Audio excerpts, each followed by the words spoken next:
We're live. Hello, everyone. Sorry for that long standby screen. Uh, anyone on the player side want to do the recap of what happened last time? Any volunteers? We hunted down Erazem. We caused some public dismay to certain Astro Imperial officials. Let's call them. We spent the night in a drunk tank, at least me and Sid. And then a hot Sid and lady I, said yeah. she's going to pay us a lot of money if we brought a living giant back. Yes, to clarify, Varian went over to hear the announcement by the Lord Mayor of all Freeport, and there, hearing the words of Vina Mocktown, she began a grand event for the Adventurers Guild and all the people of Freeport during their annual ceremony, announcing that this time will be a giant hunt. And for the giant hunt, she requests a living giant among all the any of the dead bodies for a grand reward.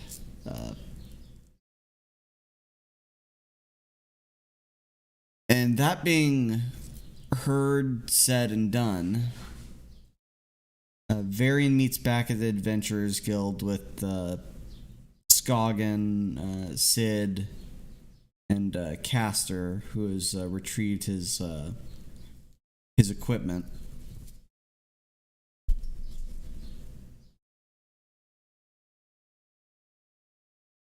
The Adventurers Guild is kind of in a buzz. There's now multiple job posters on the board. People from other adventuring groups throughout the Adventurers Guild are seeking for extra party members. And they're definitely like how would they be described? Milk drinkers, more kid-looking adventurers with very poor equipment, like bronze swords and barely anything heavier than a suit of studded leather or brigandine. Well, light brigandine at that.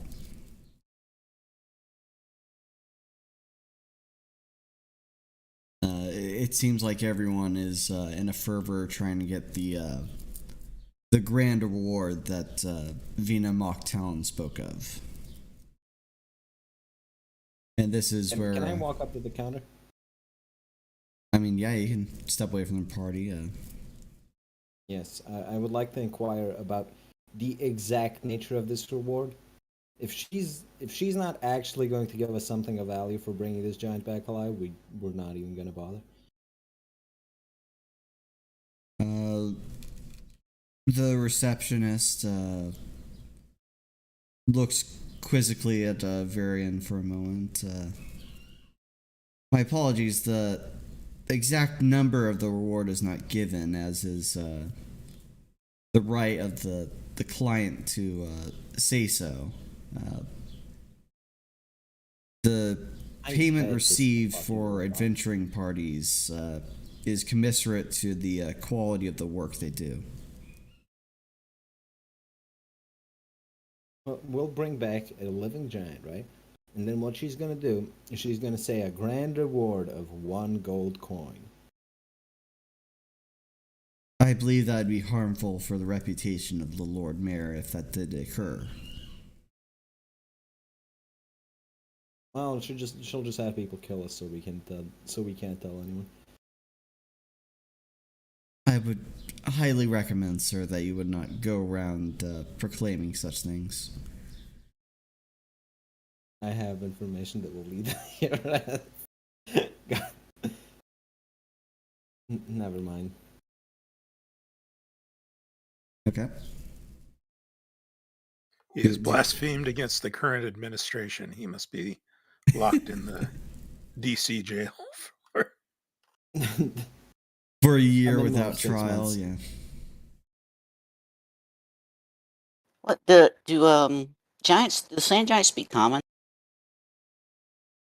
Well, they at least speak giant. I have one language that I haven't assigned yet. I could go to the library and learn Giant real quick.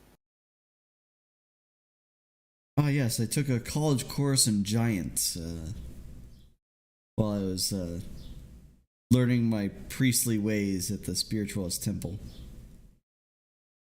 Yeah, giants speak common also as well as giant. Yep. Unless this is a particular really retarded giant that we're trying to capture, which would make it easier.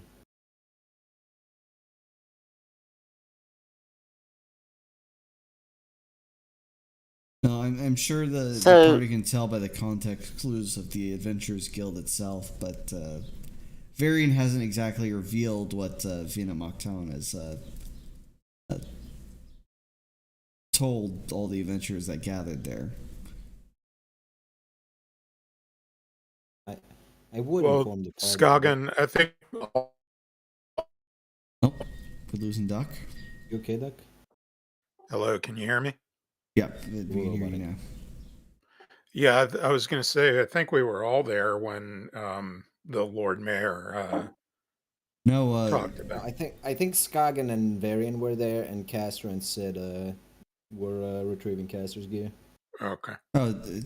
Okay, so Scoggin did go with Varian there. Okay. I believe so. I don't Yes, think it's- Varian went alone. I remember Skagen going. At least that was my intention. Okay. Yeah, so Sid and Castor are unaware, but there's definitely clues with all the hubbub going on in the guild. So what's going on, guys? Mayor Lady announced a giant hunt. She wants a living giant brought back to be used as display against all the other giants. Well, and I want all elves to drop dead, but sometimes this shit doesn't happen that way. She's paying a lot. Define a lot. She didn't define a lot.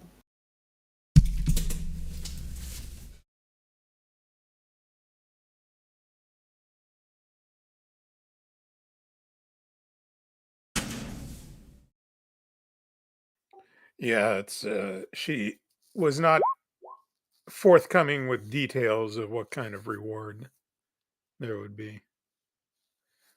It seems very foolish to me to attempt to fight a giant, let alone attempt to take one alive. I don't see this as within our ability. Well, I doubt there's much to do other than go hunt the giant. The whole town is hubbub about it.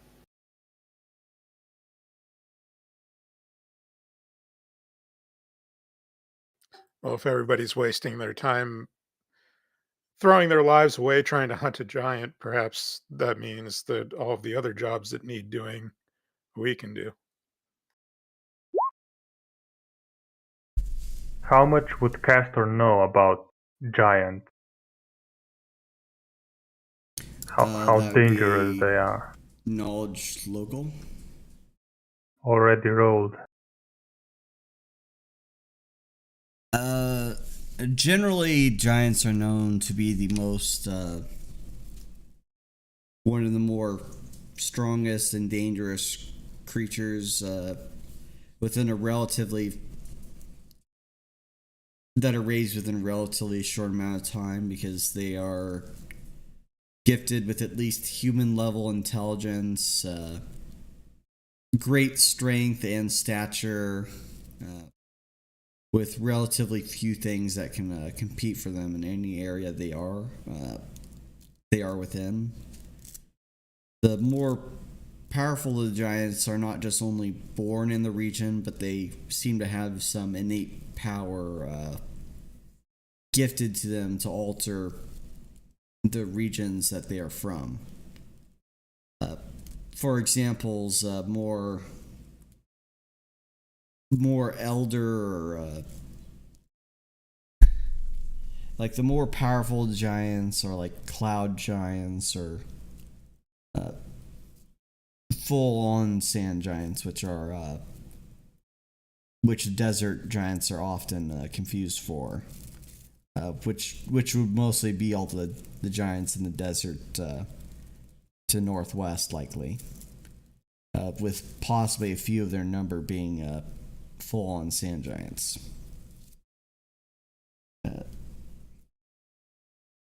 The most common type of giant and the weakest is known as a hill giant, and they're known for their great stature, their dense muscle mass, and their ability to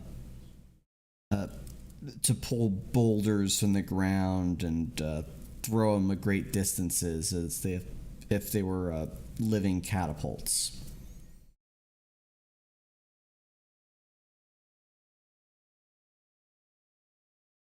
So, Castor, with this knowledge, would just say that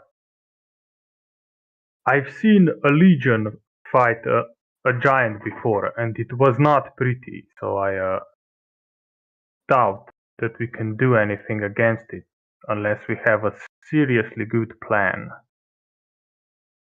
for how to capture it.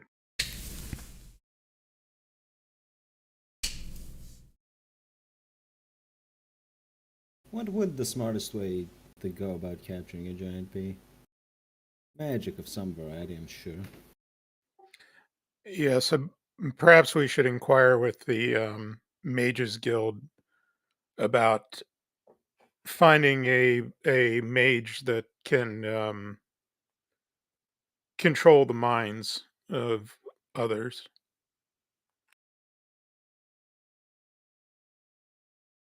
I know there's not a lot going on between those pointy ears of yours, but don't you think that if that were a possibility, the Lord Mayor would have already thought of it and just gone to the Mages Guild directly? She is doing this not just to capture the giant, but for publicity too. And if it were simply a matter of going out and fighting the giant, don't you think she would have done that already? She has a very finite number of guards, and most of them aren't that adept. She can have us waste ourselves endlessly, and it doesn't cost her anything. And if one of us happens to get lucky, then she might have to pay us. But otherwise, it costs her nothing to propose this. If she thought she had an actual chance of getting it, she would go, and actually wanted it, she would go there first if she could afford it. And if she can't afford it, then neither are we. So, Well, then it's all folly because I don't see any way to fight this, and it's certainly not coming from your tiny dwarf brain. I'll have you know that dwarves have a long history of fighting giants. It Yes, says getting so, slaughtered by them. it says so right here in my skill sheet. Well, of course you have a long history of fighting giants. Anything's giant when you're that small. Your I'm not sure history that of refutes my fighting, point. your history of fighting giants would be a lot shorter if you were capable of defeating them. Okay, that one was actually good.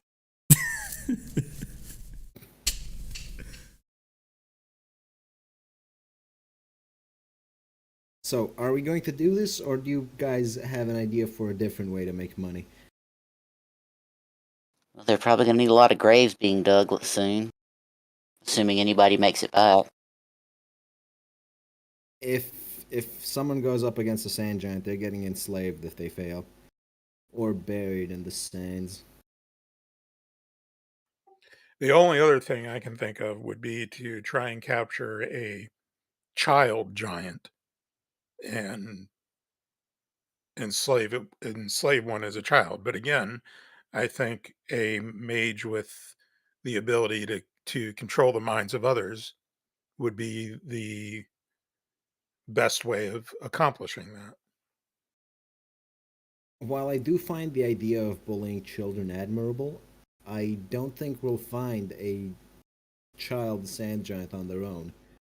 Sand giants are almost, if not as intelligent as humans.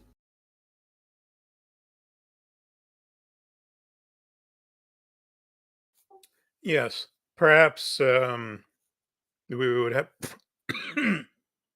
probably have to arrange to hire some others to be suitable fodder to distract the adult giants if we were to attempt to capture one of their children. We could always kill them. There is a bounty on dead giants as well. But Yes.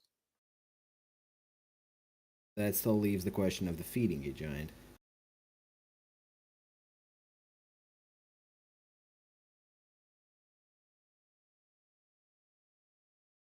Perhaps some sort of poison would do.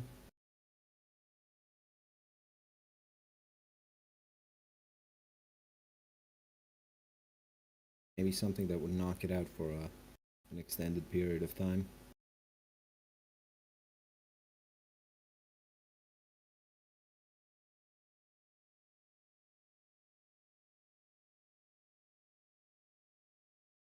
Even if you did, you'd have to transport it.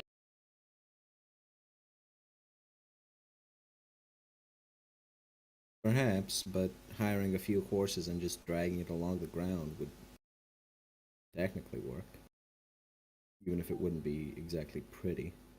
Wasn't one of the rewards being offered some sort of tax remittance? That was for businesses who supported the hunt. Yes, so perhaps we should try and find someone to sponsor us for the hunt that will front the costs of hiring the additional people that we need. I'd Perhaps ask Melchior. we could speak with Melchior. He might know someone who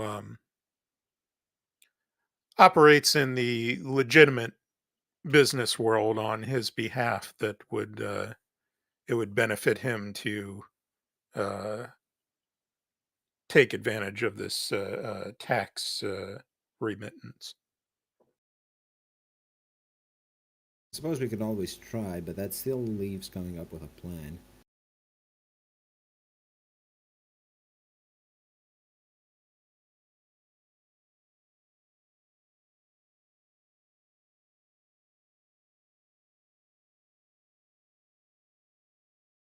Well, so far I haven't heard any alternative ideas to than what I've proposed.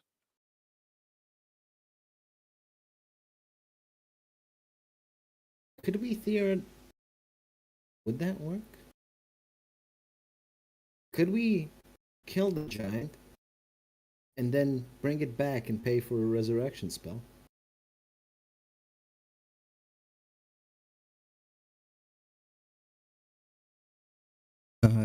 It'd have to be able to accept resurrection.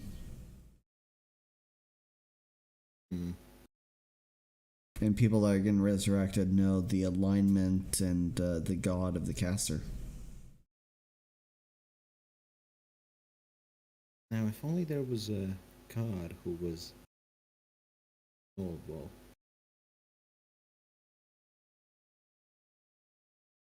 I have this odd name in my mind. John something.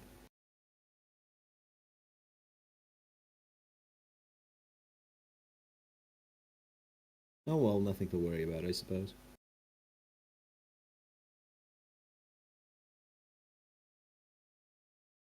Have we considered the idea of necromancy, as taboo as it may sound?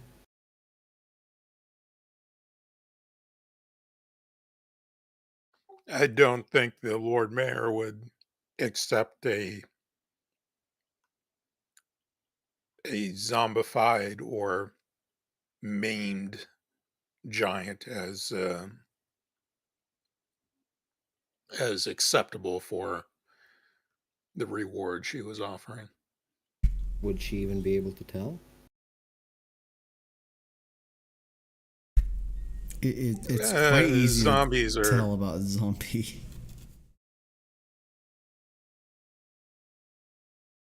Well, making something brain dead and making it into a zombie, practically the same thing. Why would she reward one but not the other?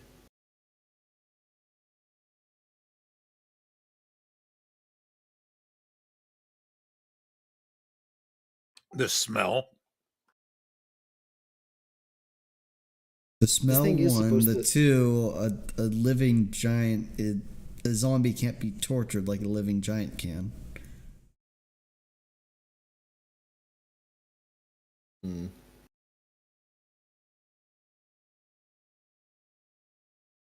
From what I remember, this thing is supposed to serve as a deterrent for other giants who attempt to enter the area. An undead giant would do that just as well.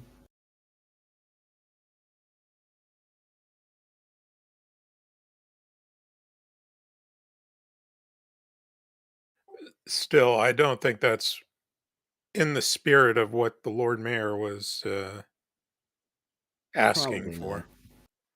Probably not.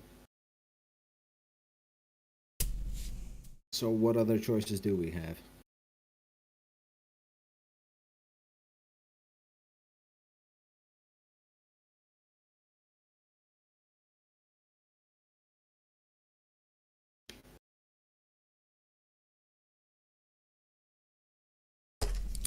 All right, so as you instantly stare across the table, waiting for any one of you to speak up about an alternative plan to any of the other plans discussed,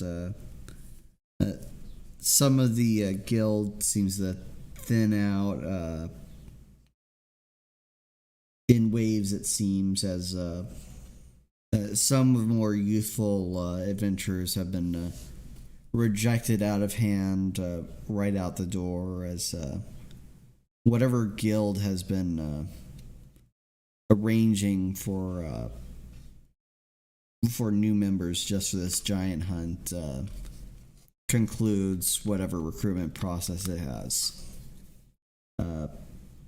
Minutes pass and a receptionist comes by to address the group.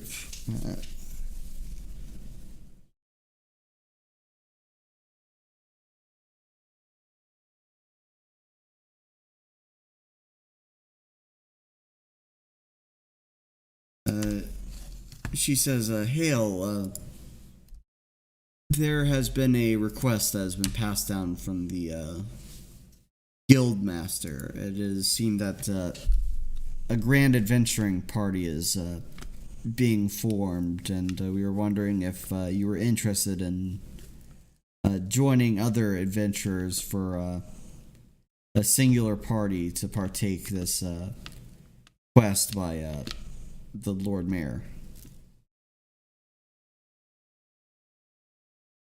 Has a plan been formed yet, or are you still in the stages of gathering all the crew? Well, they are currently gathering able-bodied adventurers under the command of Bellic Strahd.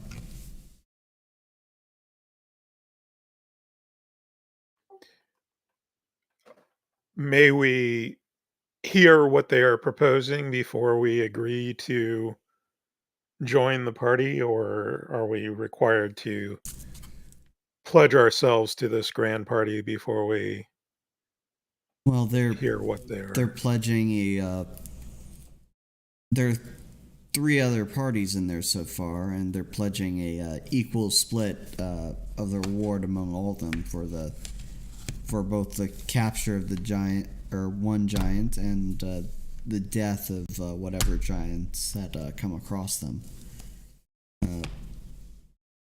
They also are saying that they'll split whatever funding is needed from any prospective investors for this adventure.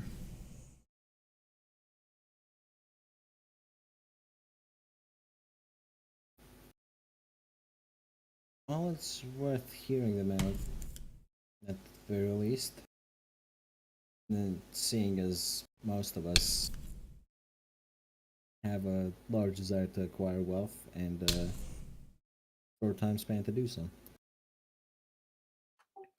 Their terms sound acceptable, but still, I would like to hear what their plan is before uh, signing on with them.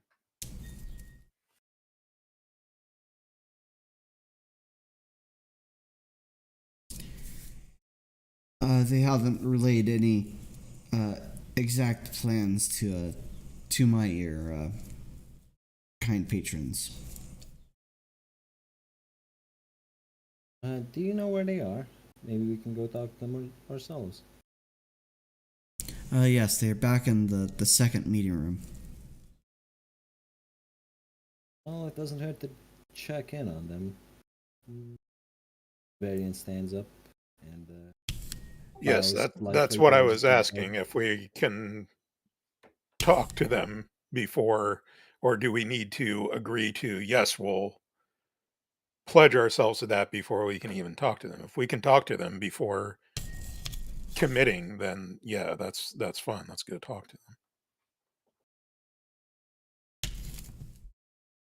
them. Yes, if you do want to see them, I can just see them first. I can lead you to them. Lead the way, man. All right. So the receptionist leads everyone into the back room, the back halls, and in there's a couple rooms that are properly situated for meeting.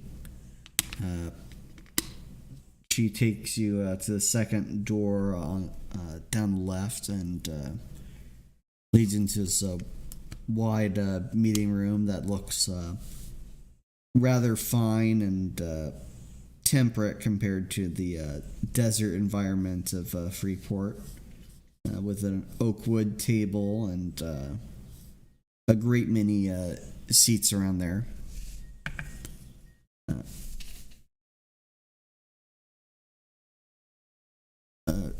A good half of the number of seats are there.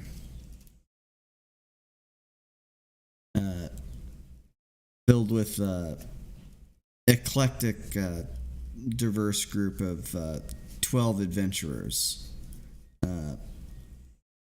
By the spacing between the groups of seats, you can tell that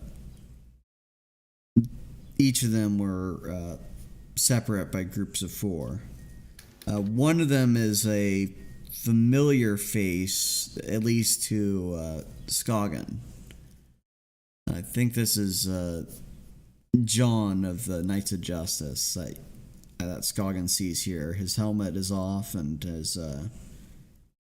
his normal knightly garb is slightly altered to more overtly display a Adventurers Guild token. He is with the rightmost group, with more of the human adventurers. Among that number is a human woman dressed in leathers with a short bow strapped to her back, who has the bearing, it seems, of being some kind of a roguish type or a thief. I like all this. I like all this talking here in that side chat. There seems to be a wizened bald man that is wearing priestly garb and some heavy mail over his robes, and a older gentleman wearing gray robes and a slight bit of finery adorning his collar, seeming to be some sort of mage.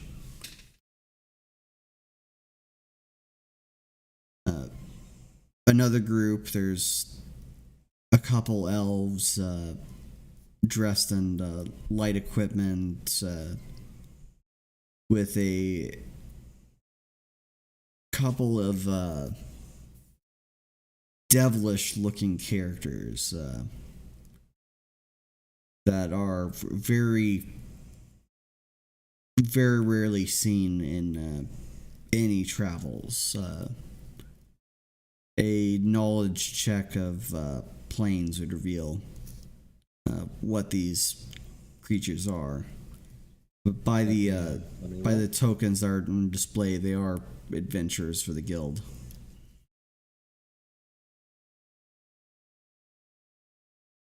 Skagen would just know briefly that they are known as tieflings. People that have very strong planner blood, but are technically human.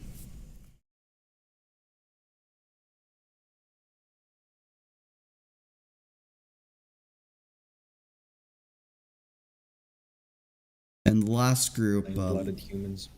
Yeah. And the last group looks a bit rugged compared to the other three. One of which being a desert-dwelling looking man with a dwarf garbed in heavy furs and a wolf's head cap on.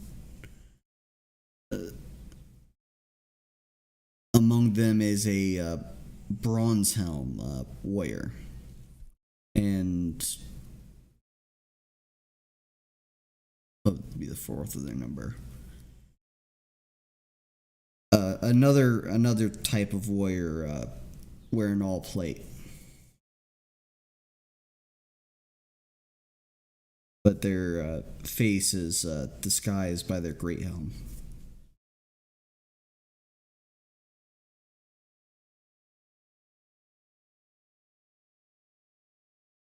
I see this one went to the bucket school of dressing himself. Yeah. John rises from his seat. Sir John, not to be confused with others. He says, "Welcome. I had not expected to see the lot of you engaging in this hunt.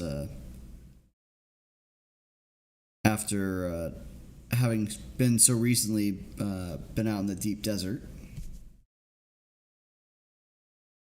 I would have thought that your number would have gone back to search for orcs."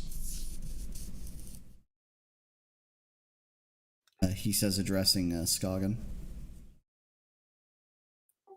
Well, we're interested in hearing what if you have a plan that sounds like it's survivable. To be honest, I'm quite skeptical of any attempt to successfully capture one of these giants, but I'm willing to hear out a plan, and if it sounds like a good plan, to do my part. A plan? Well, as you... he gets interrupted by the dwarf on the far end of the table, wearing the furs and hide.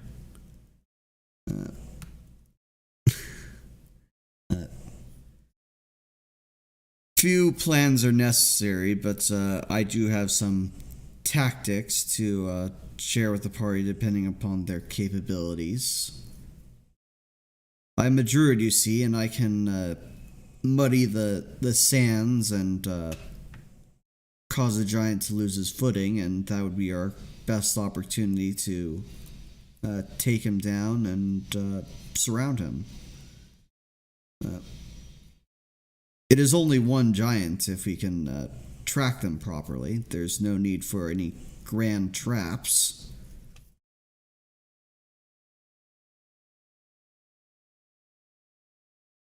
Meanwhile, one of the elves, the most Empyrean and high-born looking one of them, at the table says, I was thinking about going to the markets and hiring some people to drag a net across the sands for us, and we could lure a giant into a trap after posing as a caravan.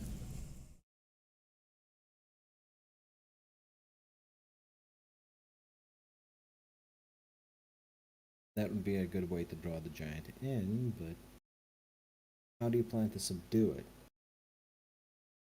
That's where the nets Unless- come in, dear. The feminine elf says, we would ensnare the giant once it comes close, and we would take it down from a range, hoping that it cannot escape its bonds before reaching us. Think the nets could withstand the giant's strength? Properly paid for nets, yes, especially ones built of chain and not of rope. How exactly do you plan to get this net on the giant?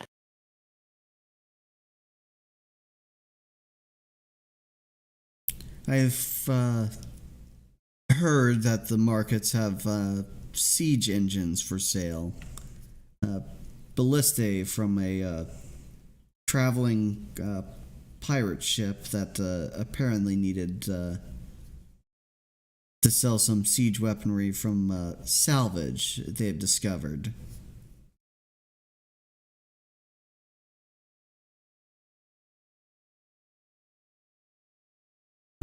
So you're suggesting taking a small army out into the desert to besiege a giant.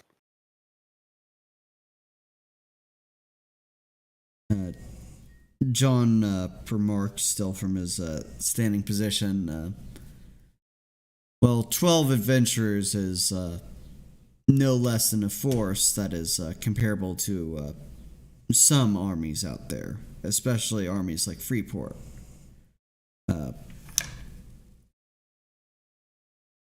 Where my plan was to weaken the giant with the edicts of Korra, and hopefully we might see eye to eye and interweave any of these plans in to subduing the giant, weakening its strength, and giving it the mercy of a swift unconsciousness. Is there anyone here who is particularly an expert on the abilities of these sand giants? Because I must admit, I'm rather ignorant of what they are capable of, and my knowledge is limited only to rumors. I've heard that they have powers to control the sands themselves, so the idea of liquefying the sand beneath them seems folly, as they would be able to simply use the sand against us and pull themselves out, or to throw a net around one might uh, equally prove uh, disastrous if the giant can simply turn itself into sand uh, and the net pass right through it.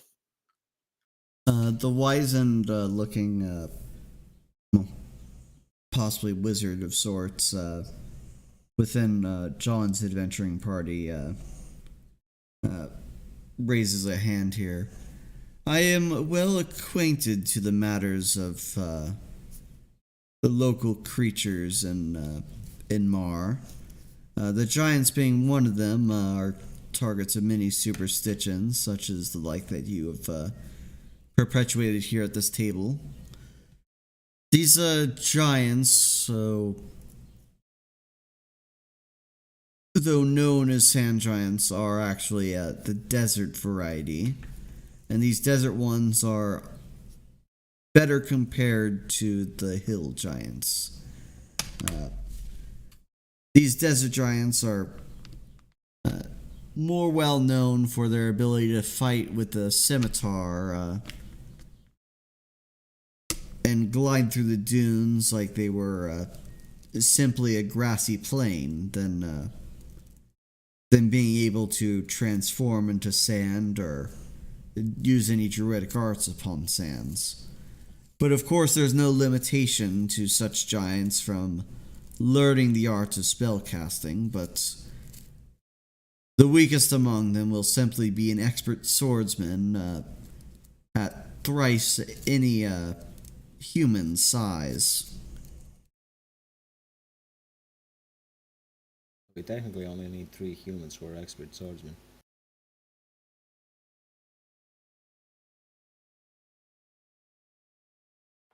I see, says Scoggin.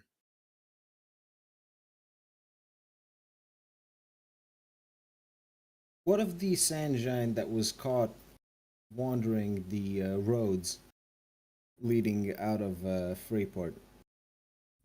Are his whereabouts still known?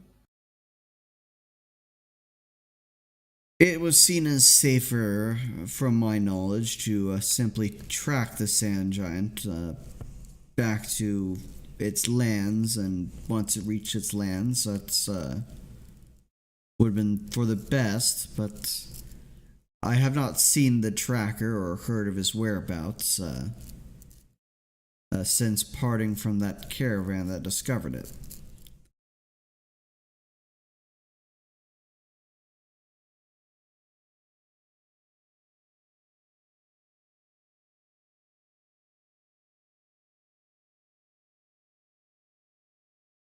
Well, this seems somewhat planned out, at the very least. What do you guys think?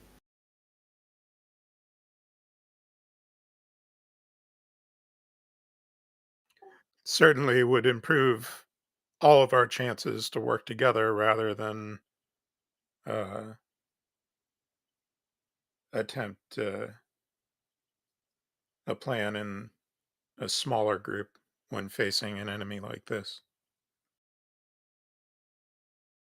If we were to join you, would I be the only healer in the party? John says, I know a cadre of healing incantations, and I do believe our druid friend over there knows some as well. Very well. Carry a few people, but not 3 separate parties.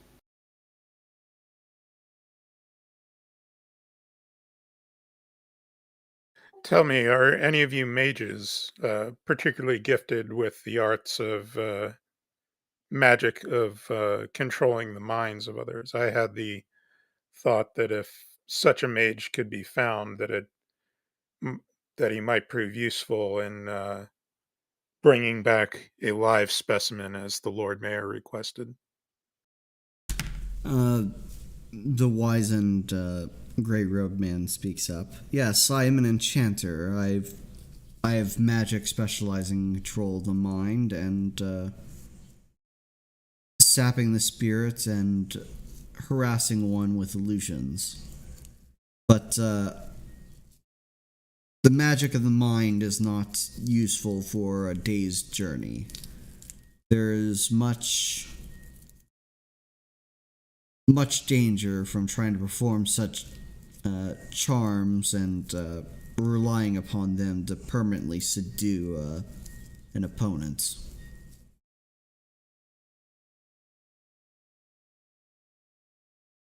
I see.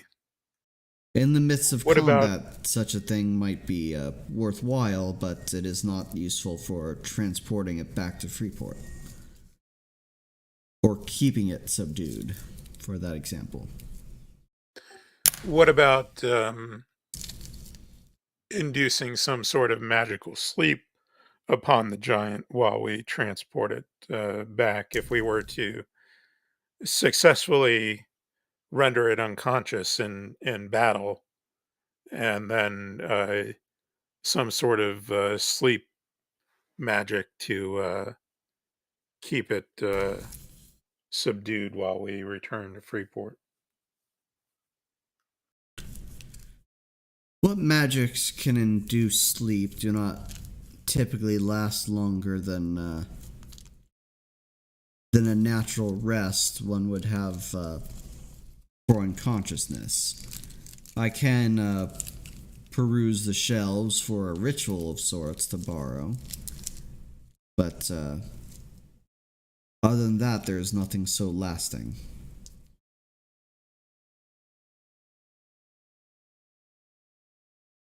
Well, I suppose we have to do this the hard way then. It would seem then that we would need very strong bindings to hold the giant uh, if we do manage to capture one alive. Perhaps some sort of enchanted chains or something to keep him from escaping. To my knowledge, one of the tieflings says, leaning forward in a almost malicious-looking fashion, considering his feral teeth coming from his mouth. Just wrap him in enough chain and he'll do the job. Something of that size still does not have enough strength to break metal so easily.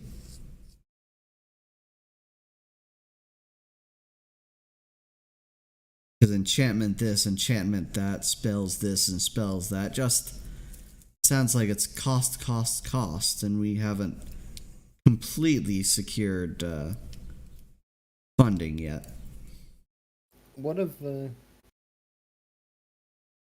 what state must has there been any word on what state we need to bring the giant back in? It would certainly be a lot easier if we could remove any extraneous limbs.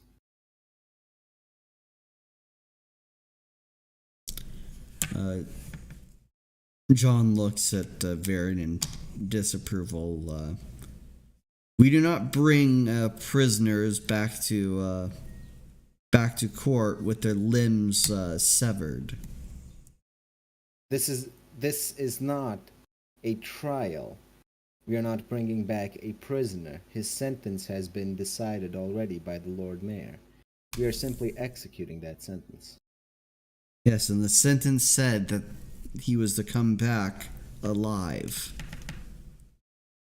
I can keep him very much alive without his limbs.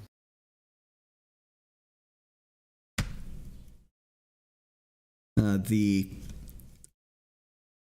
metal-bound knightly figure on the dwarf side of the table speaks up. He said, "I have high doubts that anyone would take a bounty on a limbless giant if they were wanting to keep one as a pet." That's all I wanted to know. We are already splitting a bounty 4 ways, and any investments 4 ways. We do not want to split this further by reducing our quality of work. Agreed. What of any other giants we come across the way? Should we simply execute them? There's some quiet upon the greedy tieflings, but the elf has been engaging in conversation, gestures aside. But of course, more than a single giant may be too much for our steeds or workmen to work against. So we just kill any giant we come across, and we bring this giant back. And if the reward is sufficient, we might even return to the deep desert as a group to subdue more giants. John seems to agree with this sentiment by adding in, Sand giants are known slavers, and it would do us well to thin out as much as their number in time for any caravan to come moving through the DRNS region. Do we have a specific target in mind, or are we going for any sand giant? There are some among them that look confused, to say the least.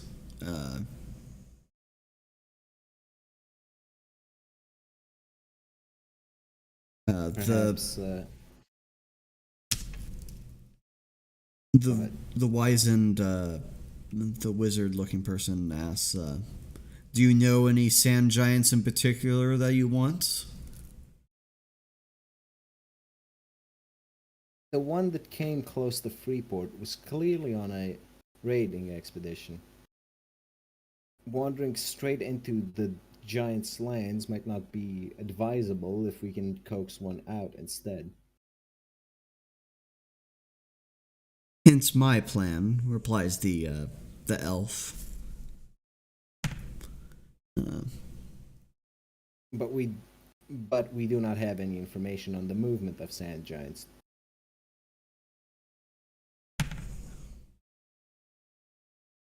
"I clarify that I do not," says the wizard. So "I have not everyone's heard on of the such things, but I am not the first person a scout would report to. But then again, it only has been a couple days since that scout has went out. It is quite possible that they've yet to return."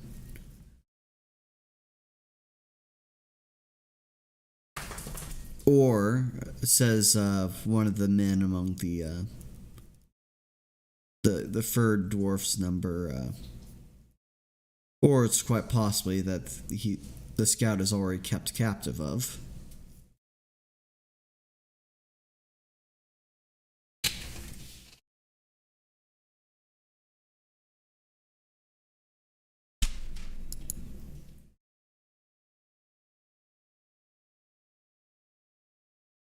I believe that covers everything.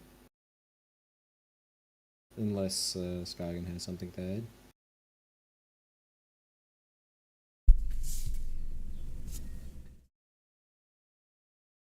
John then addresses Skagen. "So, do you wish to join us upon this venture?"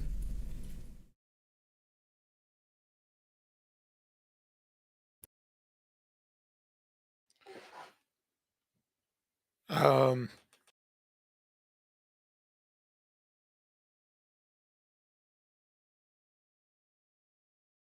I suppose we would stand a better chance working with you. Um,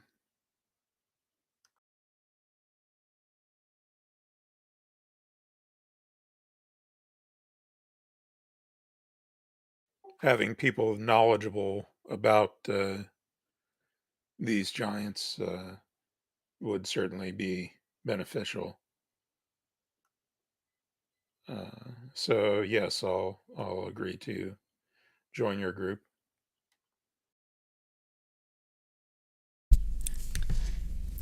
"Very well. With that being said, this concludes our meeting till the evening, let's say. We can go out and purchase materials or look for investors and to tell them about the grand venture of the Adventurers Guild for this request." Hello. I think Gordon's AFK. Oh, I muted myself accidentally. Sorry. The stream heard me, but not you guys. Very well, then we can conclude our meeting till the evening, at which point we can meet back, save all the provisions that we have taken to engage upon this mission, and possibly scope out any investors for this journey. So we shall wait until night until we scope out investors, or would you prefer us to go look for the investors now? If you find some upon your wanderings in the city, there's no problem by my account. We need to find a wealthy enough investor to provide for the materials needed for each of us, or 4 different investors.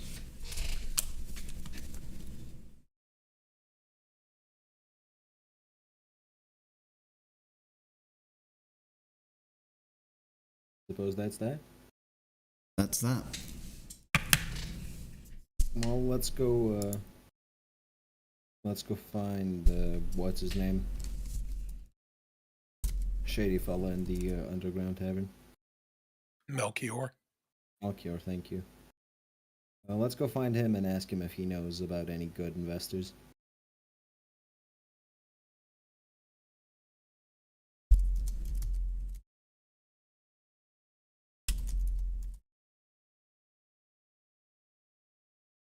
Okay, one moment.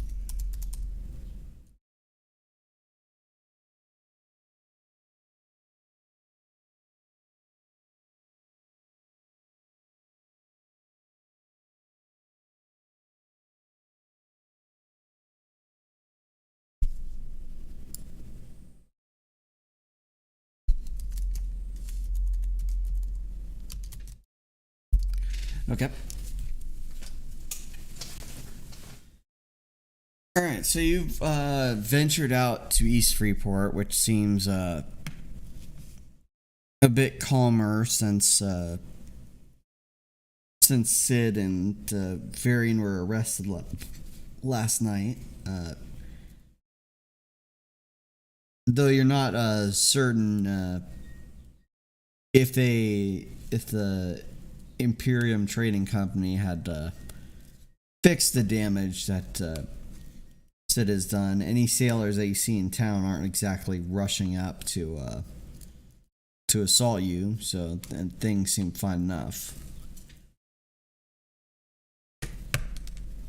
Why would they assault us? We did nothing. Mm-hmm. Going past the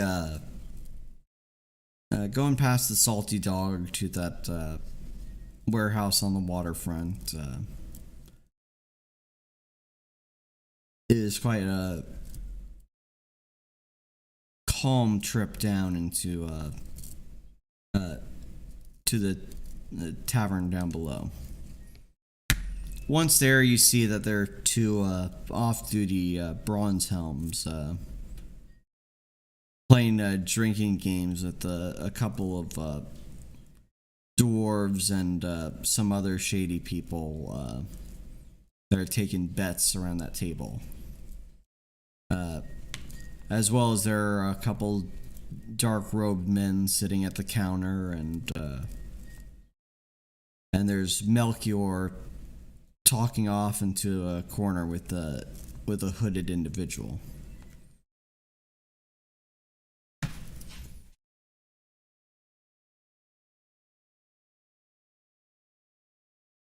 Suppose it would be rude to interrupt them.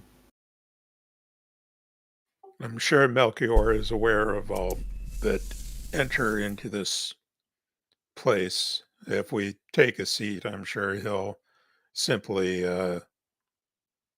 summon us or come over to us when he's ready. Exactly my thoughts. Let's sit down and order a drink.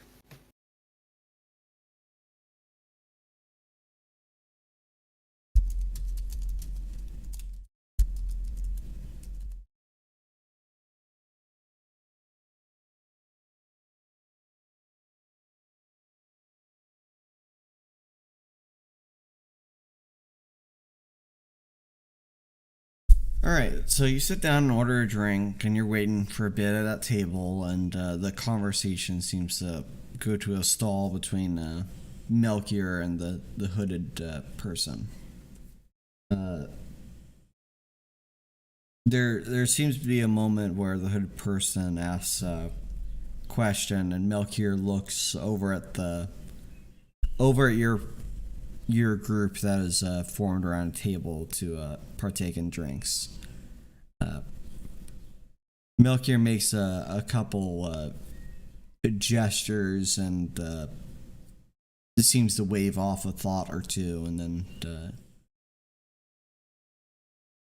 then disengages from the conversation with this person before approaching the table and sitting down with the four of you.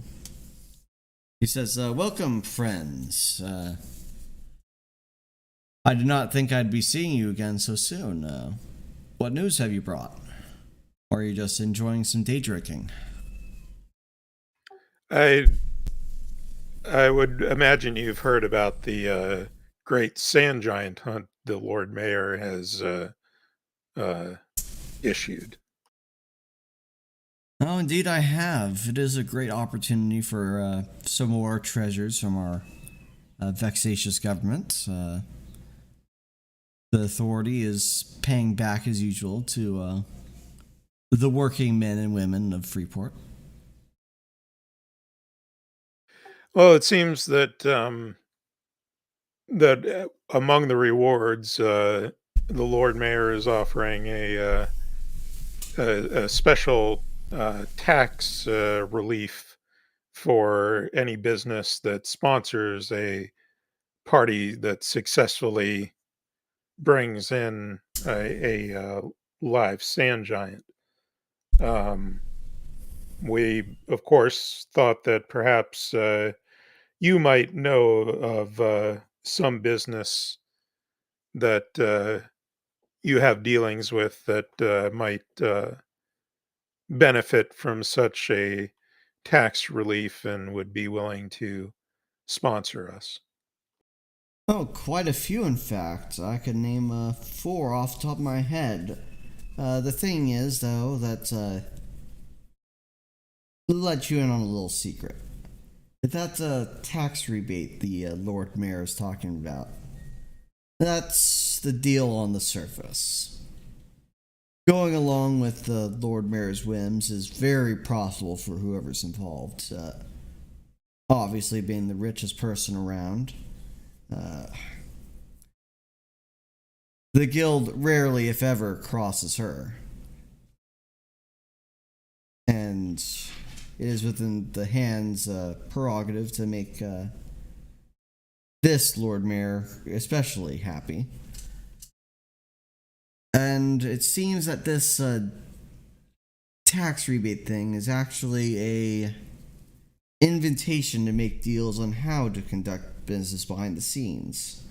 To set terms is a very profitable thing for some foreign investors that Freeport often has strolling through here.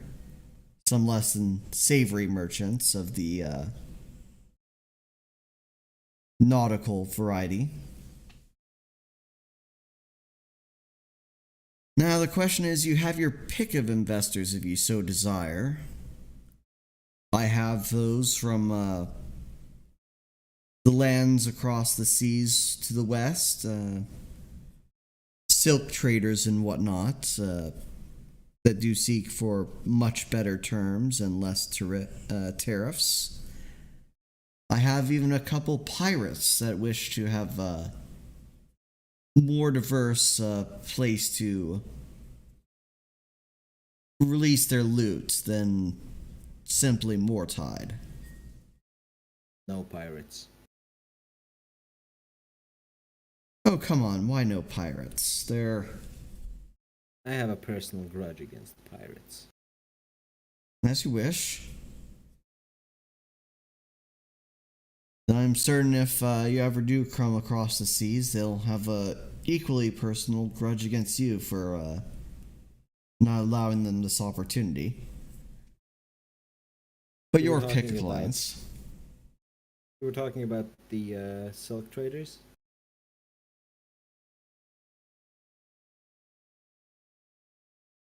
I'd fear the pirates more myself. These come from the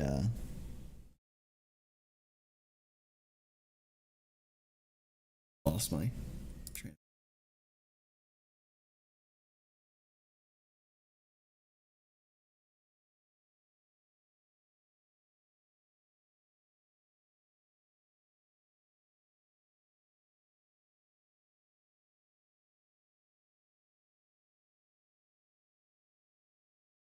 Yes, these come from the Empire of Jade. Have you ever heard of such a land? Such a strange people? I have heard of them. They are not particularly well liked among my people, or known for their honesty. Well, few that come from the lands of Ostraga are known for particular honesty. Castor would know these as some more more yellowed-skinned humans that have an affinity for worshiping Ostragosa and dragons in particular in their lands. They make up a similarly structured empire that rivals the Astron Imperium. Varian would know them more for the strange resources and the shapes of weaponry that come from such lands, compared to DRNS or the Astron Imperium, which prefers straight weapons with the ability to puncture, and those that worship a myriad of gods. They're more monotheistic and have an affinity for at least constructing curved weapons and such a rounded architecture.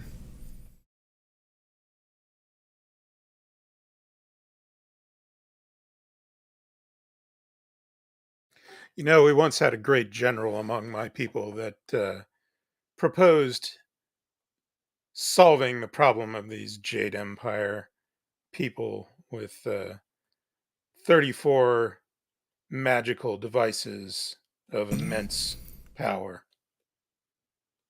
Unfortunately, his others did not see the wisdom of his plan, and it was not put into effect. So, do you have a compunction against working with the Jade Empire in this case? Melchior asks.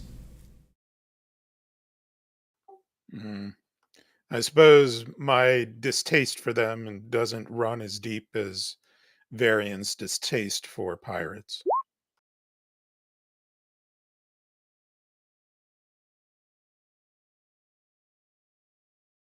Curved swords, man. More commonly have curved swords. And what of the local businesses? Is anyone offering sponsorship from that area? Yes, technically one local business.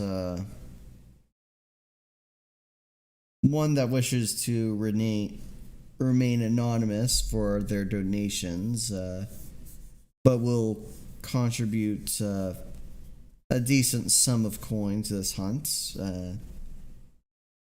if you so partake in it, in their name.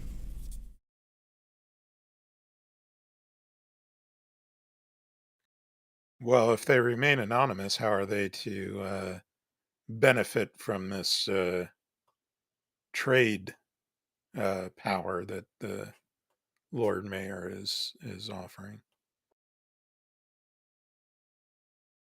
Well, you know how things are. Some people see the dealer as a third party on a gambling table, and other people see the dealer as another player that is opposing them, if you catch my drift.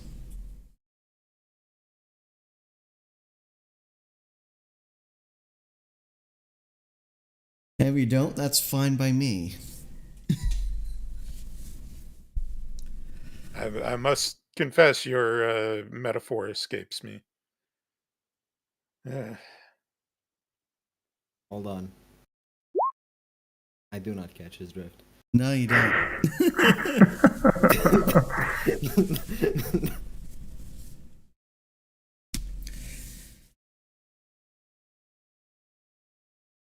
Well, at any rate, those are the major four, and if you do not want to work with them, I can find some others that would give much lesser pay. Perhaps,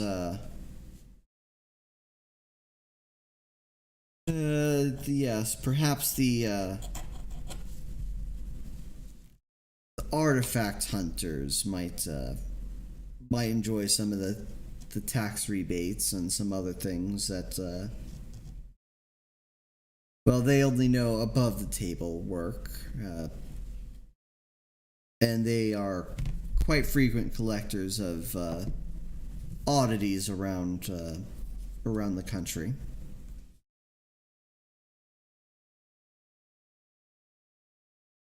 Though I hear they have a great connection to the League of Ardenian Bards and connections with many other nations, considering the nature of their collection work.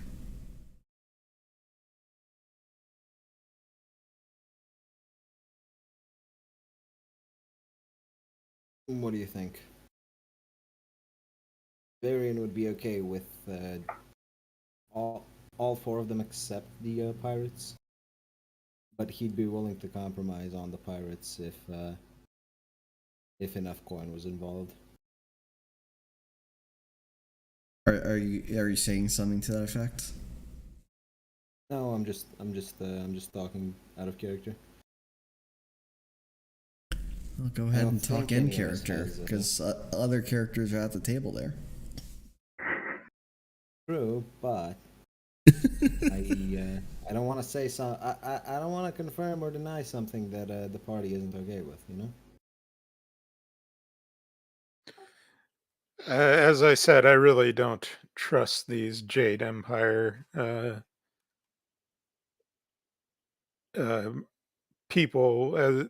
They yes, they have great deals of money, but that's how they destroy their enemies. They flash their money around and spend it to infiltrate and gain influence, and before you know it, your society has become vassals to them. It would be a sad day for Freeport if they were to gain power here. Personally, I would be more trusting of the pirates. It would be a sad day for Freeport if it allowed pirates within its waters. Hmm.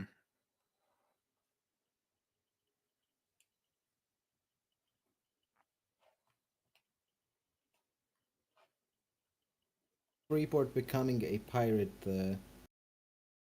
a pirate city would cause more problems than the sand giants roaming around.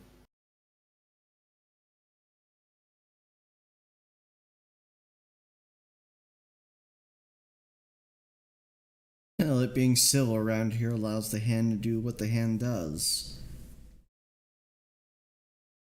But we do not inherently mind pirates, since they are off to the same business, though with much more dangerous prey. One would imagine you don't want the competition. Oh, please, the hand always reaches out to those of great talent and seeks to work with them rather than attempting to squash them.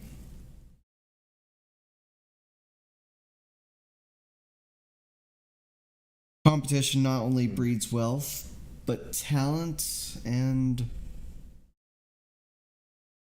quite the degree of wealth.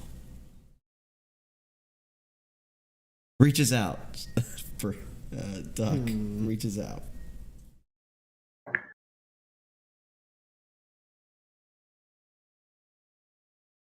The way I see it, the hand mostly reaches out for their pocket.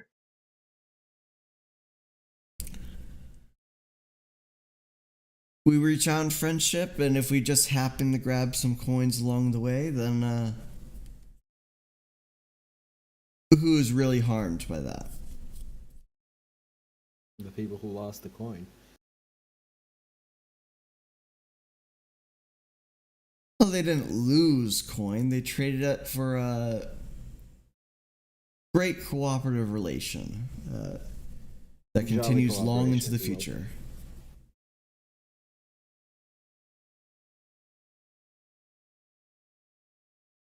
As you can see, he says, gesturing over to the table with the bronze helms in the corner. Our presence is mutually beneficial to all parties involved.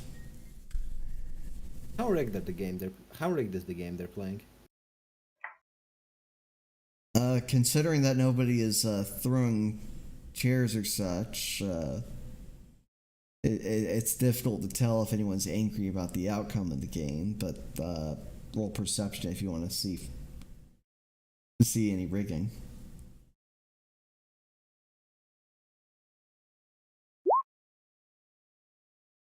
I have 15 in perception. What are my rolls? Skagen might does have it as a profession. Skagen sees this as a mostly above board game of poker. Varian does see one of the dwarves pocketing cards at the table. Not sure Is it one of Melchior's dealers or one of the players? the dwarf isn't a dealer. So it's one of the players then. Yeah. I just point that out to Melchior.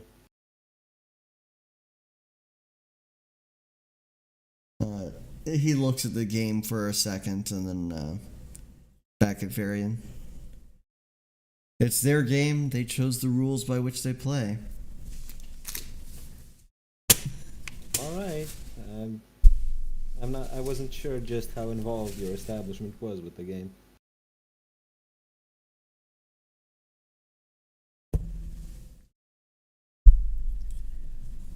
Well, I'm afraid those are secrets of the establishment now, aren't they? But yes, about the people that you're wanting to pay you money to capture a giant. Or give you advanced payments. I can personally vouch for the pirates' honor and their ability to pay decent sums for working on their behalf. Though there is a slight warning about the Howling. Yes, the Howling is one of the two pirate vessels. If you get too entangled with their sailors, things might get a bit hairy in the literal sense. But not only Are you they implying that pirates, they're werewolves? No, not only are they pirates, they're furries too. Like, Varian cannot stand for this.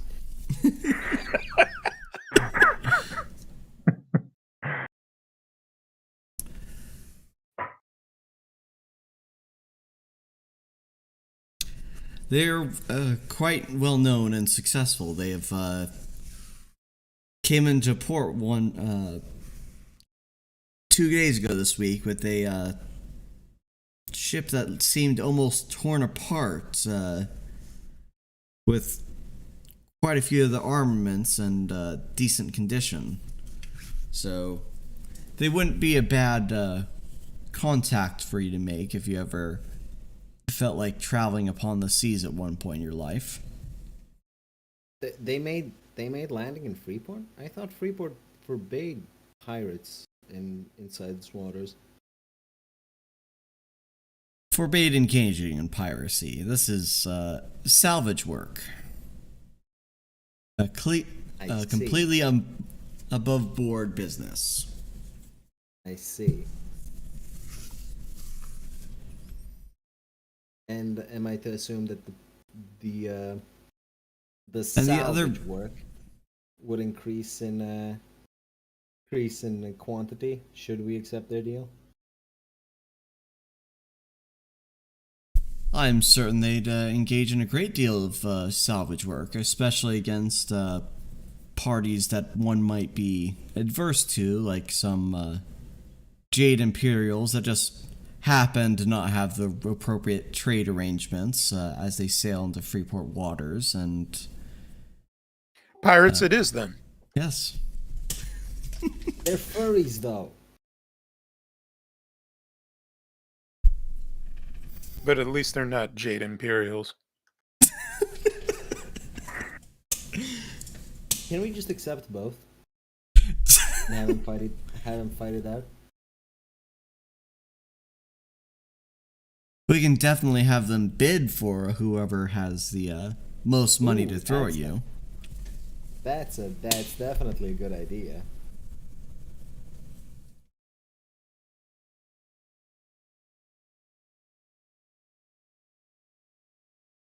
Well then, if that is the case, I can go and inform each of them now. As I said, this is the way the Jade Imperials operate. They throw their money around and promise great profits to be had in dealing with them, but it always comes at a price that you don't count on. And what you end up paying them is more than what you gain. Well, thankfully for your considerations about our jaded friends over there, they only have whatever currency they've come with to trade, and whatever they make upon all their sales today. Their embassy is not well known for guarding immense amounts of treasure in it. You have the hand to thank for that. And our pirate friends, both the Howling and the Kraken, have made quite decent sales this fine day. They might even be able to compete with our mystery buyer.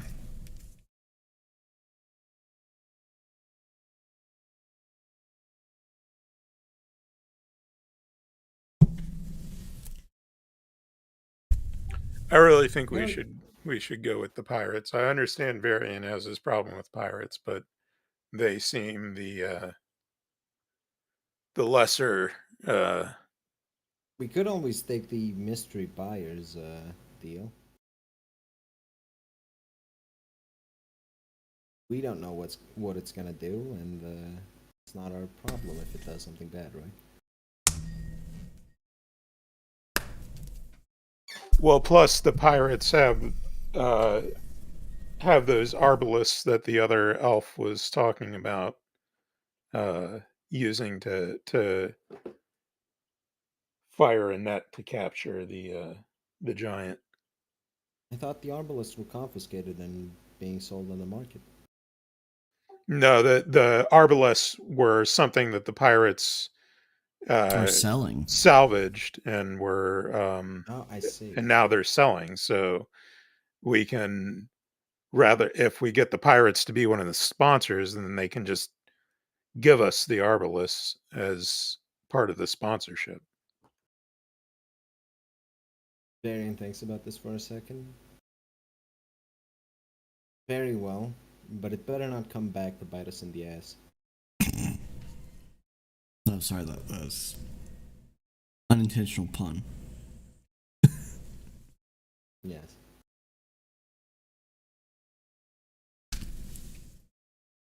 All right.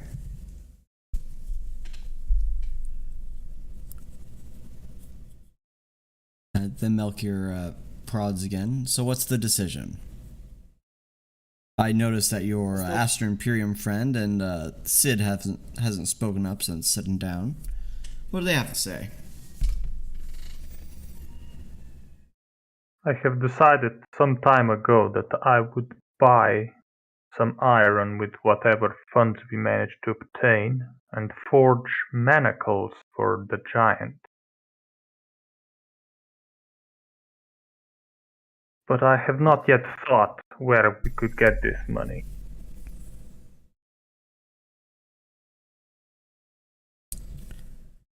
Well, each of these investors provides a great deal. Yes, Sid? The entire endeavor seems to be a foolish one, in my opinion. Oh, come now. Just because you... endeavors every day. Yeah, it's just because you tread out into the desert for caves for a living, doesn't mean that, that change of pace is so foolish. Think of it as an opportunity to show those friends at home that you can earn far more than they ever thought was possible from earning in the mountains. I'd say organize the bidding. That way we can get the most out of them, and they won't cheat on this. And do you possibly weigh in any favor of one bidder over another?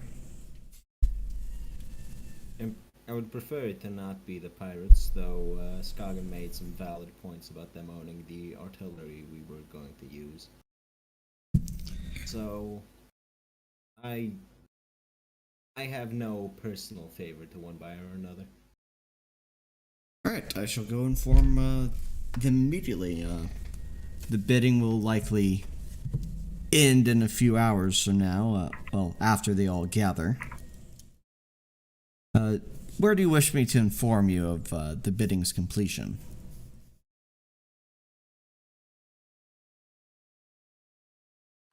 Where are we meeting up with the rest of the party?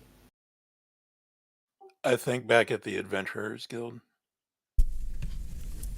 We were allowed in there? They can send a messenger to us. That shouldn't be a problem for Melchior's. You mentioned 4 bidders. We're technically funding 4 parties, right? Do you think one of the bidders will have enough to fund all 4 parties, or are we hoping the other parties get them? I think the idea was that each of the other parties is seeking out their own sponsors in addition to us. At least that was my understanding. We could just really fuck up Freeport and tell the other adventuring parties who they can go to for funding.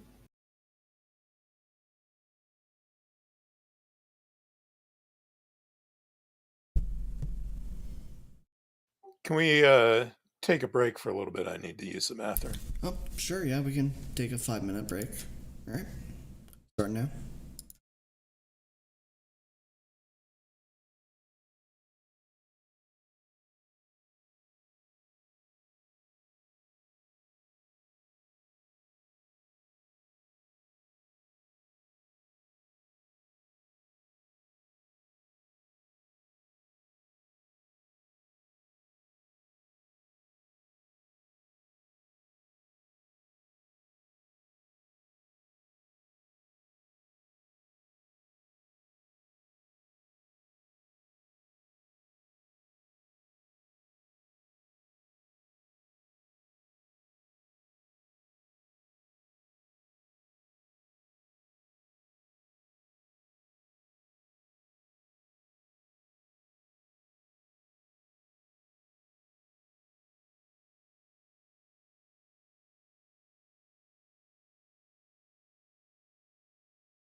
So, All right, what about and we're ducks? back. All right, so Melchior leaves the table to go about telling the investors about the bidding war that's about to take place. And now you guys have some time to sit at the table and ruminate on your thoughts. I really hope it isn't the fucking pirates.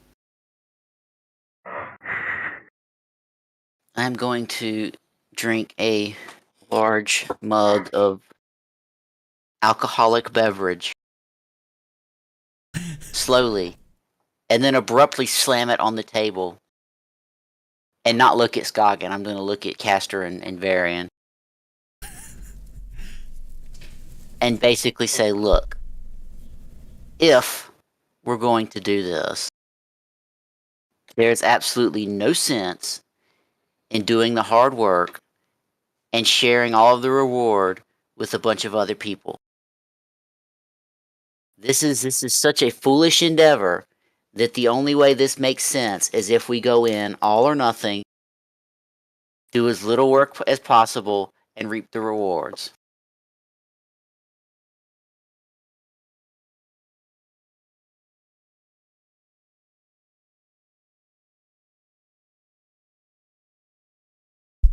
Now, what are responses there?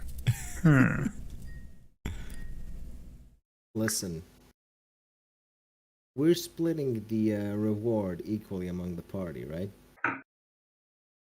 This is the I don't given trust- since I'm yes. discussing it with you. I mean among the entire adventuring group that we sided with. I don't for a second trust that those tieflings aren't going to backstab all of us in an attempt to get that money. So we might count them out of the picture. And depending on how the fight with the giant goes, we might lose another party group. It's on me to keep you guys alive and let the other adventurers do all the heavy lifting. As long as we're on the same page here. Now, we'll have to pretend that we're doing work, and getting the sponsors is certainly going to help towards that end. And who knows, maybe if we show off enough, we'll curry a favor with the actual government.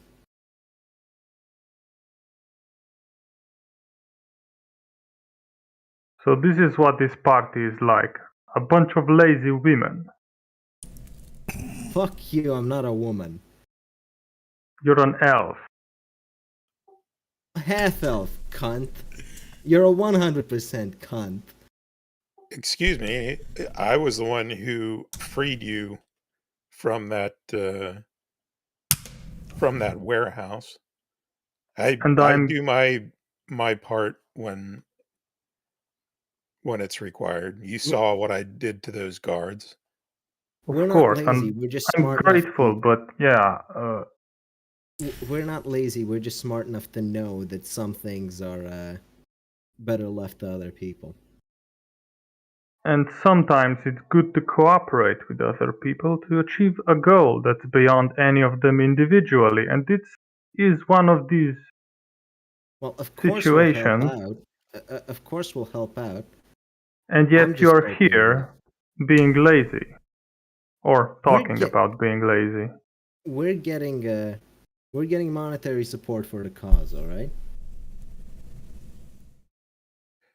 Yes, and Sid, if you had these misgivings, why didn't you speak up back at the Adventurers Guild about not wanting to join with them? We've already given our pledge.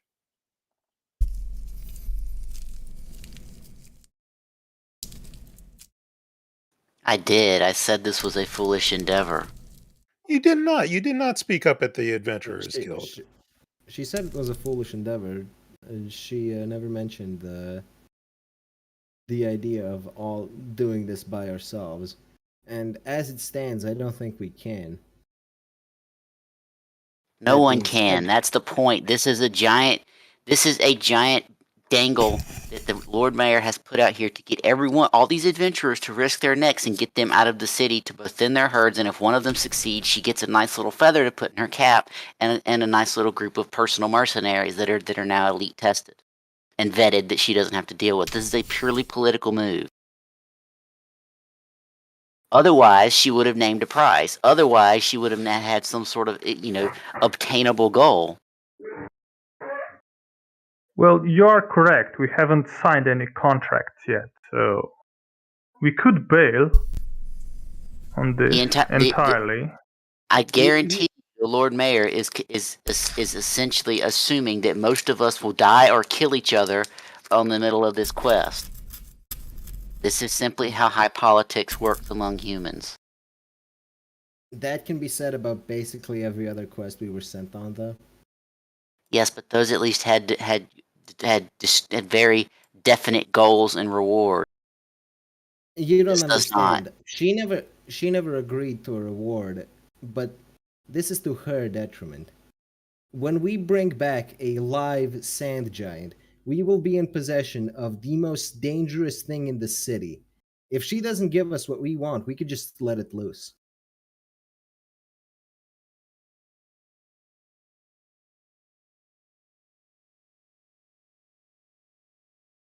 Somehow I doubt she hasn't thought of a contingency for this. If we did, we would surely be the culprits and not her. Those in political power have a way of weaseling out of everything. And into their way to small children's buttholes. Listen, she's female. The small child enters her butthole.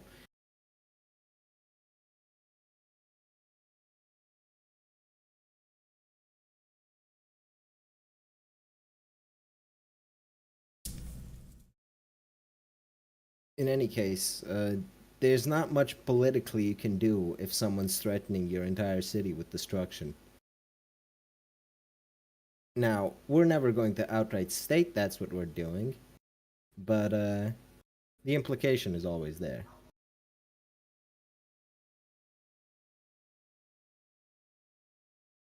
As for the idea that we're getting sent out to die, this isn't the first time these hunts have happened.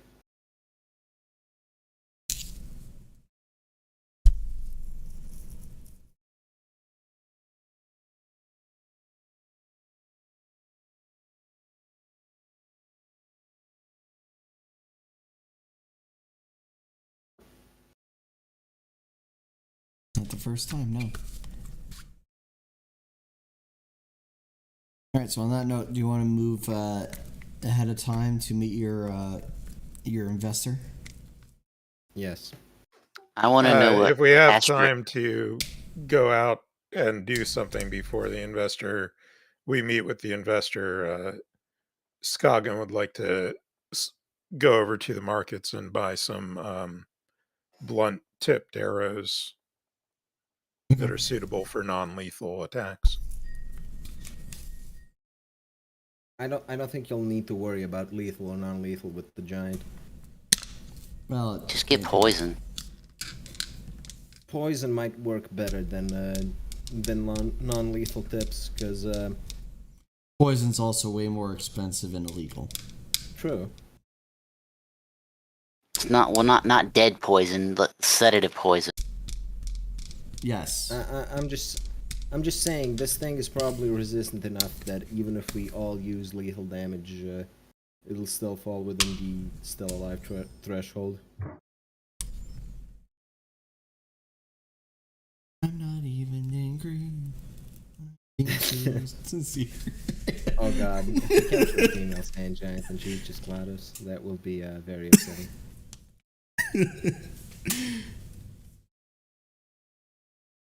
Still alive. Okay. Alright, so if you have any purchases off the top of your mind, you can go ahead and go to the market and make those. Just do the normal deductions for anything I'll you just add to back your up sheet. on rations. And how much is a pack animal? So, I mean, you might want to make those payments after you meet your investor, but that's on you. True. But I already have most of what I need. It's just the animal that would help drag the giant. Okay.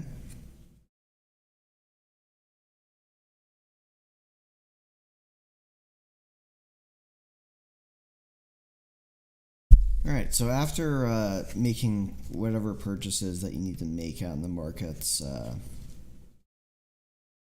the place is being rather busy, considering that a bunch of adventurers are doing much of the same purchases, but thankfully none of the goods have been exhausted so far. Arriving at the guild, you see that there is a person that looks somewhat atypical for the Adventurers Guild. Standing at like 5 foot tall, there's a white-haired, what seems to be human woman, standing with a oversized leather coat, and a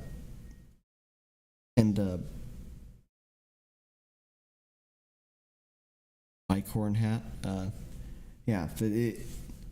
A naval looking cap upon her head. Tricorn, is that what you're looking for? No, it's the 2 points. Bicorn? Yeah, bicorn. Yeah, so, but bicorn sounds weird because it's an actual creature in fantasy as well as a hat. Corn? Bicorn. Just corn? No.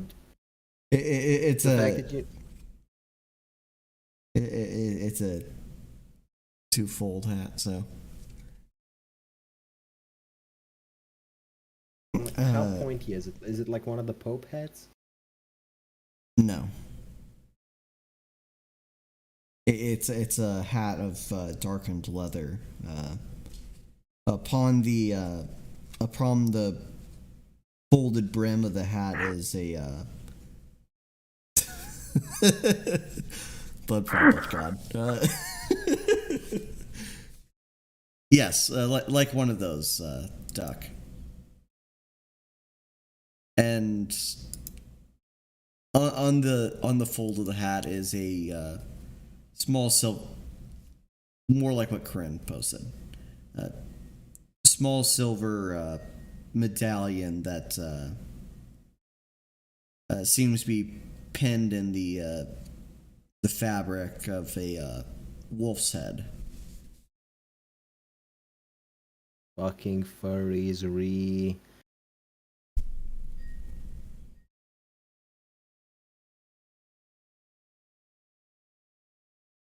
Hands on her hips. This short specimen greets the adventurers as you enter. Are ye the lot of Scoggins folk? Yes, I am Scoggin.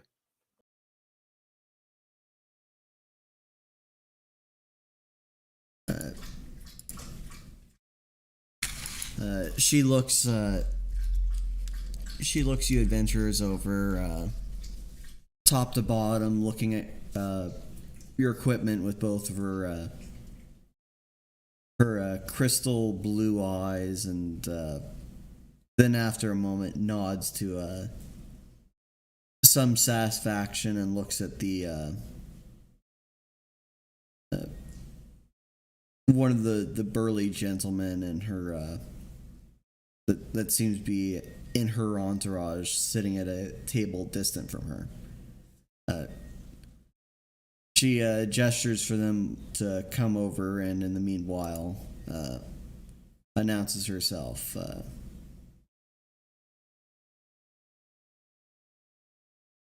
She says, I am Sharan Gresso, captain of the Howling. She says, holding out her outstretched hand to Scoggin. Scoggin shakes her hand.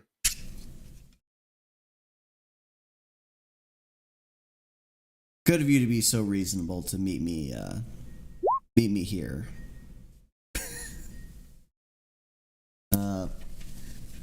Did you actually say something to that effect, Varian? Not audibly, no. Okay. Not whispering.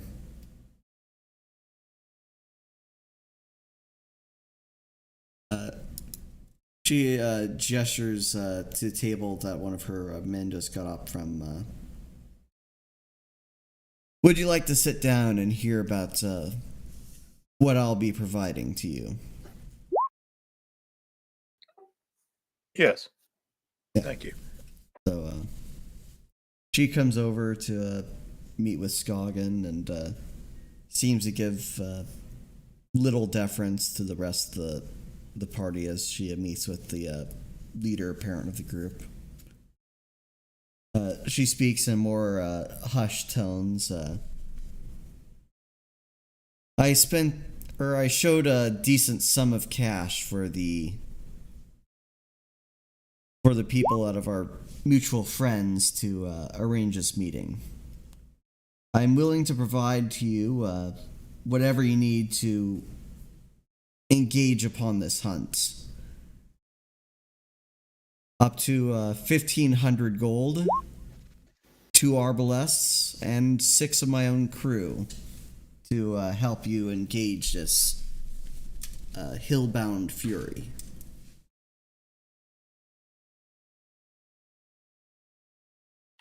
That sounds very, very generous. We think we can do well with those resources. Wouldn't it be a sandbound fury? Oh, Sandy Hills. And she's not from the desert, as you can probably tell from her pale flesh. Despite being on a pirate ship. A pirate with pale flesh? Like, yes. That's sus beyond measure. Yeah. Say sus all you like. Scoggin glares at Varian and then looks at Castor and nods at Varian.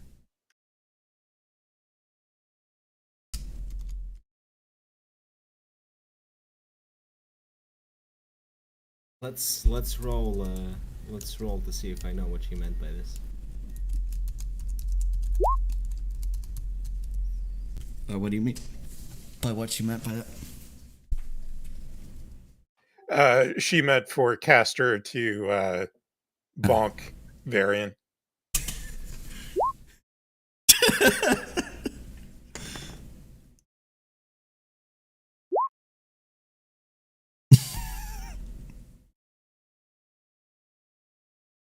-4 for non-lethal.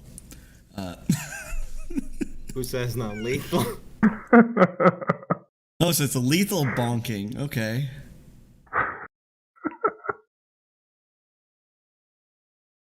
I mean, at the -4, it still hits, so. She doesn't regard the mutual combat that goes on behind Scoggin. She says, our only terms are you to speak well of my ship, crew, and those yet under the yoke of the East Court Knox. The Mistwoods would love to hear of trade from other more reasonable nations.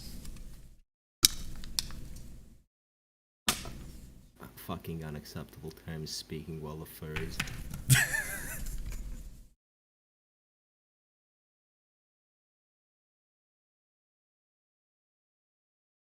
Yes, we would of course not besmirch the names of our generous sponsors in this endeavor.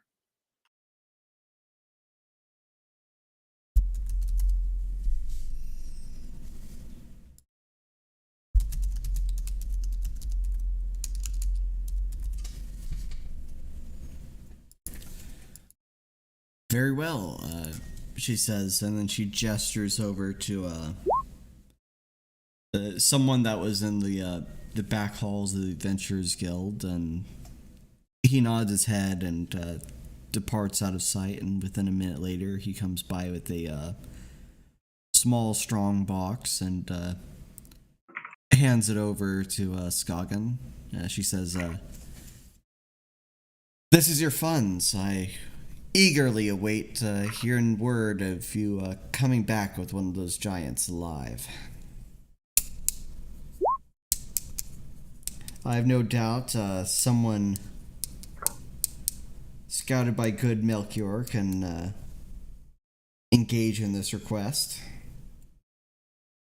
and put their life on the line to make sure it comes to fruition."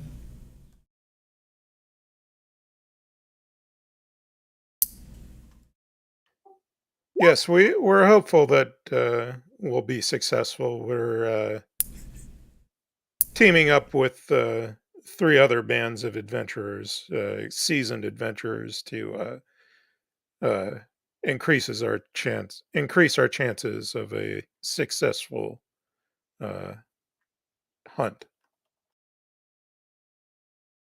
I do hope none of those that you split the coin with they get lost upon the way back.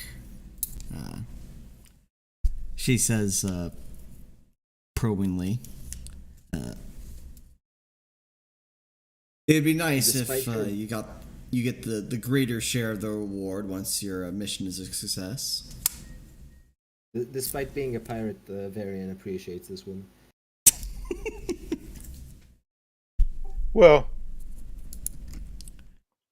I don't doubt that we'll lose some along the way to the giant, but certainly won't. We'll do our best to see that everyone comes back alive.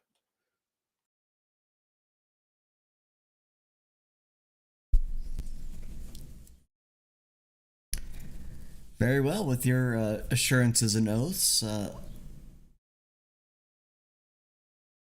I can, well, just one small detail to make sure that there's no backing out of the arrangement. She says, pushing a piece of paper in front of you, speaking of the terms of the deal. I do want to make sure that your efforts, when you do go through with them, do go to our sponsorship only from the authority. We don't want to forget anyone where a great deal of your support came from.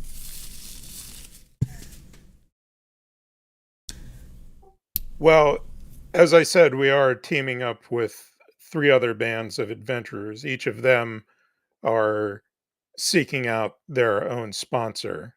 So you will be the sponsor of myself and our party, but each of the others will have a sponsor. That I has already been agreed with the other adventuring parties, and it's uh, not something that I can demand that they withdraw. So you would be one of 4 sponsors total of the successful party, of the successful uh, team. She smiles at Scoggins' explanation. I understand. And as the team that will perform the best, I'm certain you'll bring my sponsorship to the highest prominence, won't you? I will do my utmost to note your make sure your contributions are known. Particularly one of the other teams had plans for use of the arbalists that you'll be supplying us with. So I'm sure knowing that you provide them will be of will raise your esteem with them. I And how think you meant ballista. Oh, there. The smaller ones are arbalists, so unlikely to wield the huge ballista across the sands. Oh, I thought they were saying ballista when they were talking about using the siege equipment on I that. said ballista, but Duck had the proper word for it. She says that doubtless, considering that they're only ones that were put on the market, you'll have quite the contributions already. She says and pushes Inkwell and Pendia. Please do sign. Scoggin reads over the agreement carefully just to make sure that there's not any fine print. Should I roll something to Knowledge make sure? law? No, linguistics. Let's roll linguistics for this. Nope, you find nothing of any sketchiness whatsoever.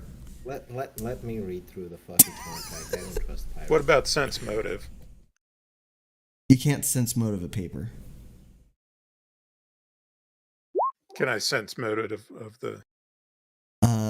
Yes, you can sense motive, Sharan. I grab the contract out of Skagen's hands and read it out loud. You read it out loud, but with the wording and language implies. Well, it's not stressed in your retelling, but the language seems to imply that you need to ensure that you get top results, and well, it essentially is requesting that you be the ones that get the first live giant turned in, whether with others or alone, and that failure to do so involves an expense-free journey across the seas for a period no longer than 6 months.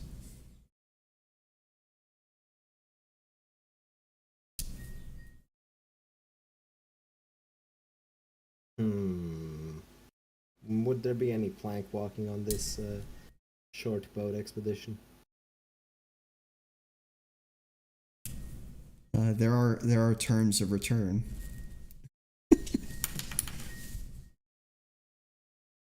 Return by swimming.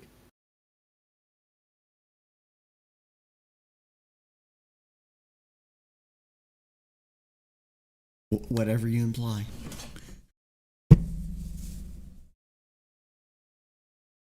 Well, I suppose it means we'll have to be the ones to capture the giant and not let a different group of 4 adventuring groups do it.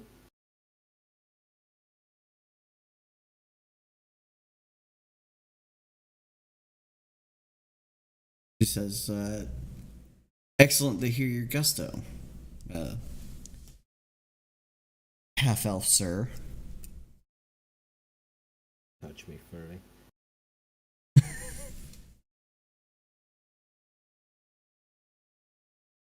Scoggin turns to Castor and Sid and says, would you like to read over the document as well before we sign the agreement?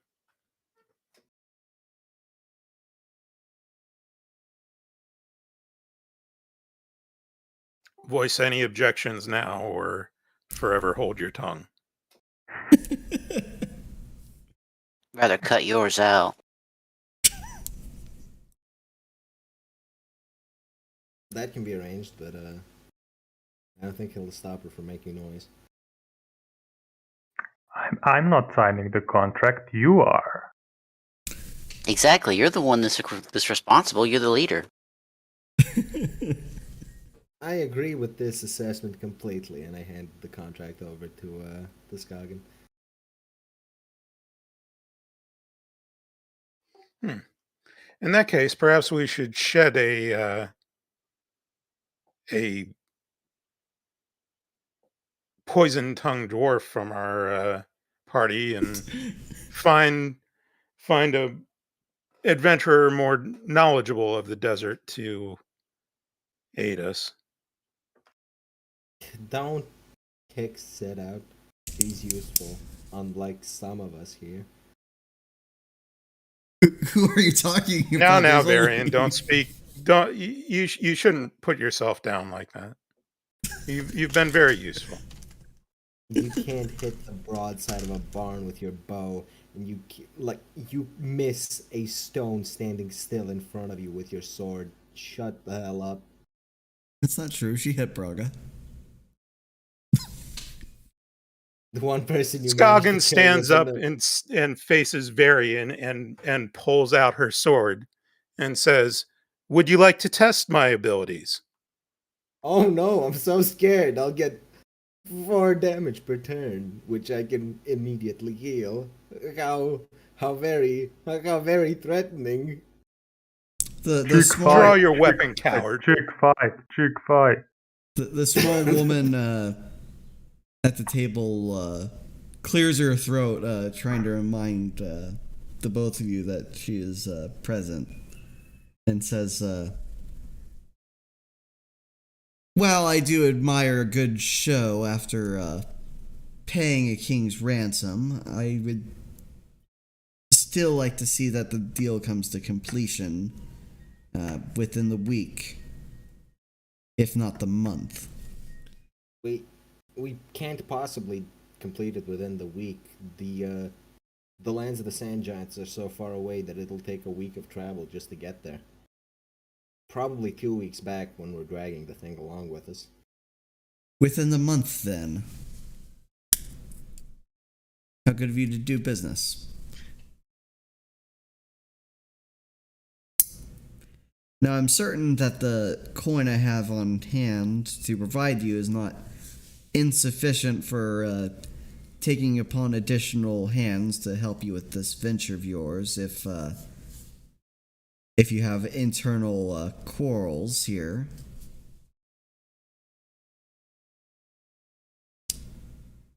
Let's not get in a fight. I don't want to waste my magic. If you don't want to fight, then don't pick one. Oh, I'm not picking a fight. I'm just making sure you know your place. Lady I know mine. Scoggin, Apparently, you don't know yours. Lady Scoggin and Gentleman Half-Elf. The receptionist is watching, as are a good dozen other adventurers. I do recommend to be civil. For now. I am very civil. I am very civil. She's the one who drew her sword. Tut tut, Skagen. Really?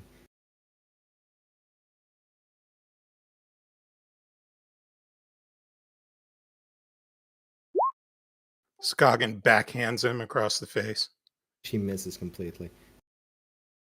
What's your flat-footed AC? My flat-footed AC? Let's see. Where is the... Oh, it's 17. Jesus.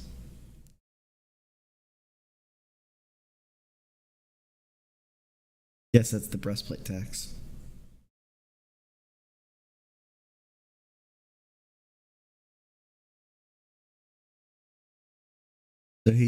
So Varian dodges back just in time to avoid a elven backhand. Enough of this foolishness. Sign the contract and let's get to work.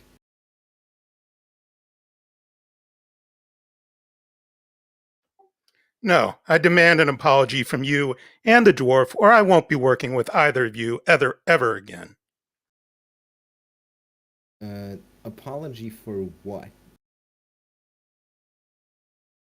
For the repeated insults that you both keep hurling my way. If you don't like the plans, then you should speak up with alternatives. All I hear is griping and complaining. There she goes again, causing a scene.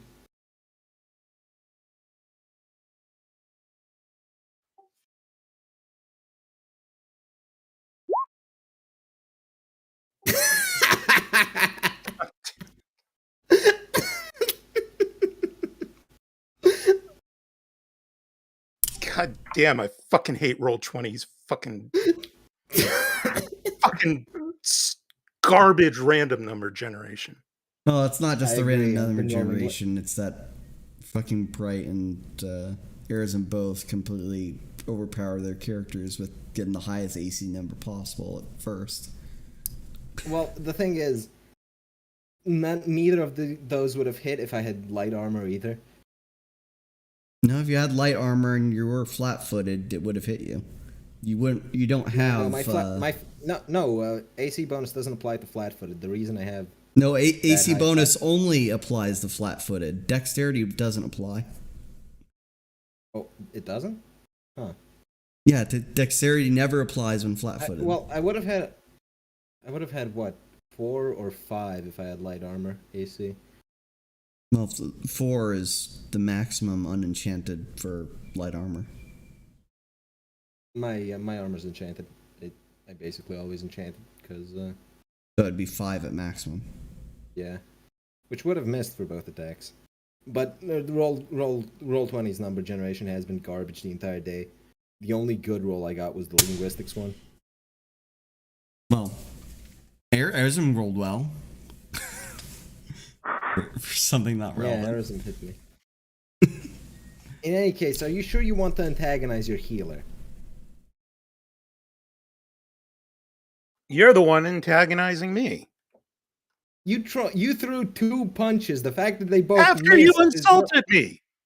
I'm sick of these jibes and barbs constantly. Now, do you want to go on this giant hunt or not? If you have any useful alternatives to propose, then propose them. Otherwise, hold your damn tongues. All I hear is complaints, but no solutions, and I'm sick of it. Fine, just sign the contract already and stop making a massive scene. We can talk about this later.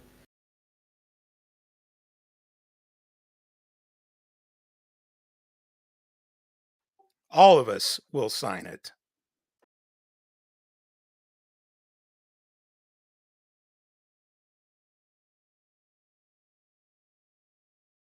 Fine.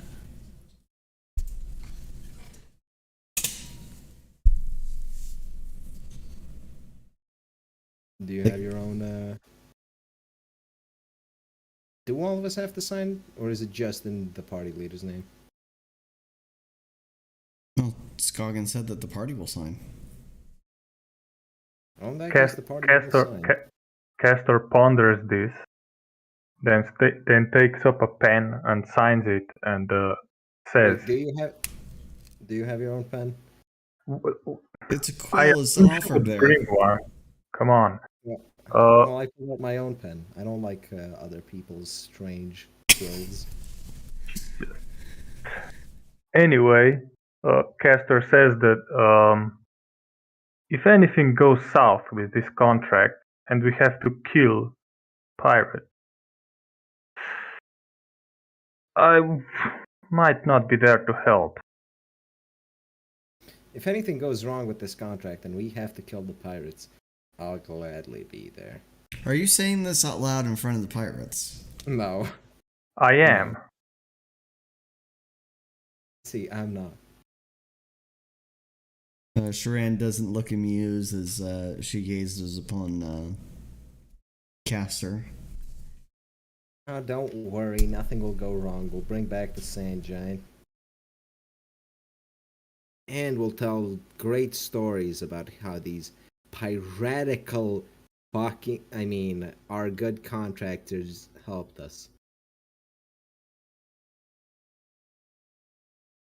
I do hope so. But the fact that you're already thinking about backing out of the arrangement through alternative means is distressing to any client's ears. Oh, don't worry. It's not. It's not that we particularly plan on failing. It's just that we always have contingencies. That you plan to fail. No. I highly advise that you remove such need to make contingencies. Possibly Listen, by if this straightening out the sand- order within your ranks. Listen, if this sand giant ends up not even being there, like, what do you expect us to do? There's always a chance something goes wrong, and we always have to plan for it. Simple as. 1,500 gold, 2 arbalists, 6 crewmen. That is reason enough that you should do your utmost on this job. Finding the giants.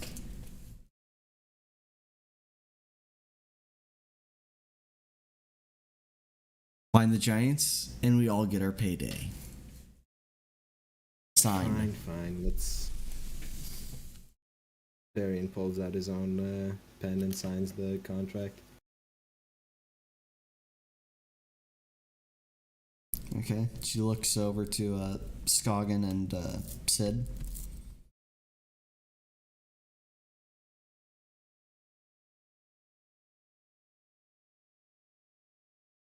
Scoggin signs, says, I am willing to abide by the terms in the unlikely event that we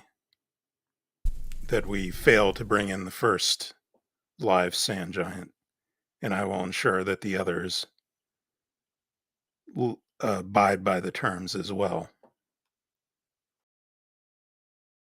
And I genuinely hope that you do not become a crewmate of mine. I can see why. I wish you all the success, Master Dwarf. She says, looking over to Sid. I mean, Scoggin did just guarantee the entire party for us. Sign it, or you do not participate in the giant hunt or any of the rewards. I was just Sign it, she says, and thrusts the quill at the dwarf. I'm trying to ask a question. Out of character, what the terms were again. Just to make sure. The failure to be the first party to turn into live sand giant means that you're essentially guaranteeing a 6-month stint on a pirate ship.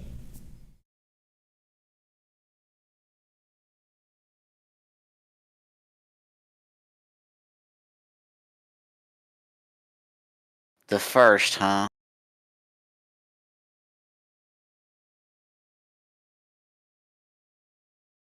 Yeah, that sounds an awful lot like you're guaranteeing that you're promising to kill anybody else that tries to catch a giant. You said it yourself. This is 2 minutes or 2 hours ago. You said that you thought this was a death trap and that nobody's going to succeed. And now you're worried that other people are going to succeed before us. Make up your mind. No, I'm simply pointing out that you are taking something that was a speculative death and turning it and agreeing to make sure it is a certain death. When the contract says our party, it's referring to the entire adventuring group we're going with. And while You're committing to the killing, is what I'm saying. Because there are other groups of people out there that are going to be trying to do this, and if they get ahead of us, we're going to have to either A, kill them, or B, sabotage them, which is probably going to result in us fighting them and killing them. Basically. I don't like working with pirates, but the bid decided.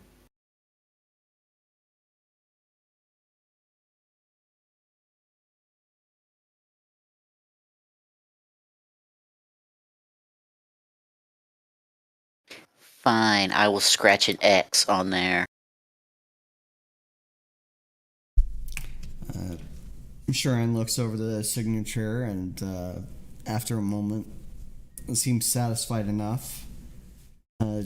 She reaches into her coat and pulls out a small angled knife and sticks the point into her thumb.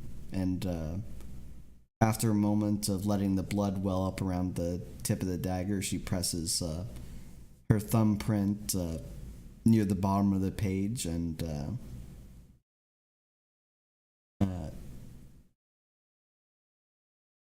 then she retracts her hand, letting her thumbprint rest, and after a second, the thumbprint glows.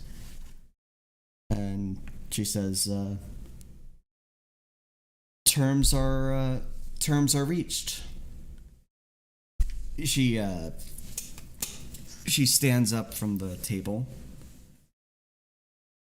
Your arbalists will be outside the town gates, under the watch of the western gate, with 6 of my men waiting out for your party to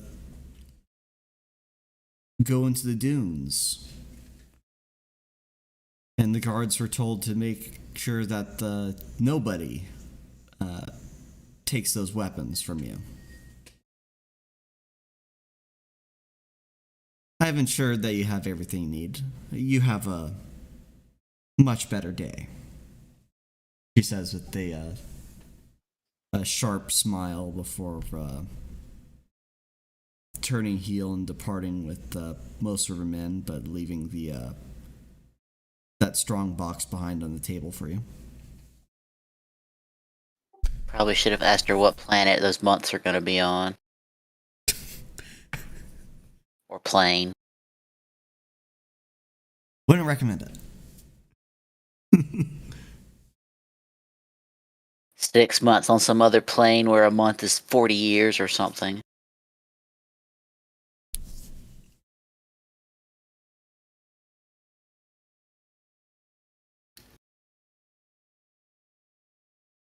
In any case, we acquired our funding. What was it? 1,500 gold? 1,500 gold. We split among the the crewmate party as needed to... She said she offered crewmates. Yep. The 6 are going to be guarding the arbalists while you're doing things about town. I mean, I guess you can I see. send for some I just to wanna- pick up luggage. I just want to know what they're good at. I assume it's just arbalist operators. Yeah, they're mainly your siege crews. Okay. What should we spend the gold on? An animal to carry the things, right? Yeah.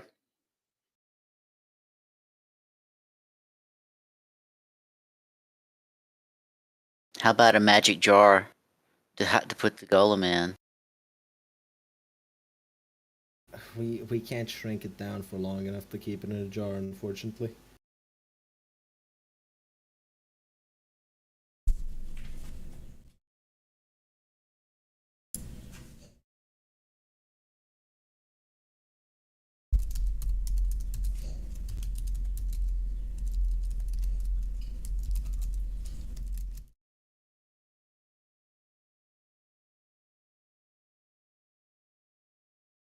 How much is a proper set of animals to carry everything we need alongside the giant? Not much if you want to rent them. And If you we get were a bunch on- of animals to haul a giant, you're going to also have to hire someone to take care of the animals because it's not going to be just a couple.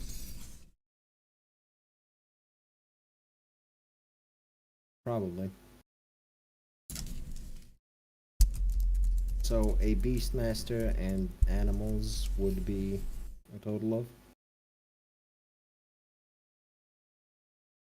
What animals are you getting? Whatever's the best at pulling sand giants. I assume camels. I mean, you'd No. assume incorrectly. You'd probably want heavy horses for that. Okay, heavy horses in that case. Though I don't Shouldn't know an how ox horses. be the best? Nox? Maybe, but. An ox is probably Yeah. the strongest. Looks Oxes like there's a might be type good of for horse farm called equipment, a but. heavy desert horse. Okay, so there are desert versions. I was worried that horses can't do properly in the desert. You're gonna want to get camels because you don't know how long we're gonna be out there for, and there's not a lot of water in the desert. Camels are good at carrying stuff on their back, but I don't think they are Yeah, I assume the good at heavy desert horse pulling has a things. similar. I assume the heavy desert horse has a similar function to the camel, considering it's a desert horse. Well, it's more the fact that we're gonna have to be able to water these animals while we're out there, and the more we have to water them, the less time we have to look for giant, and horses need a good deal of water. True. Why does everything have to be a goddamn argument? Because Settle if we down. do something wrong, Verdant's gonna punish us. The game will punish you if anything else, but Well, yes. you have quite a few things to rest on, and I personally feel you're over preparing, but Yeah, so we're preparing for the fight that's going to kill us. Sure. We some of need you the may triple die. crit to kill another of Wright's characters. Look, if Varian goes down, you guys are probably fucked. It was None of you Erazem's can character heal that went down in a yourselves. crit last time. Thank you very much. Yeah, That but too. none of you can actually heal yourselves, which I mean, they can fix that. They have 1,500 gold. They can get some potions. yes, they can get some potions and run out. Can a potion heal you from squish? It depends on how squish. Well, a Varian can't technically heal you from squish. See, he's less useful than a potion.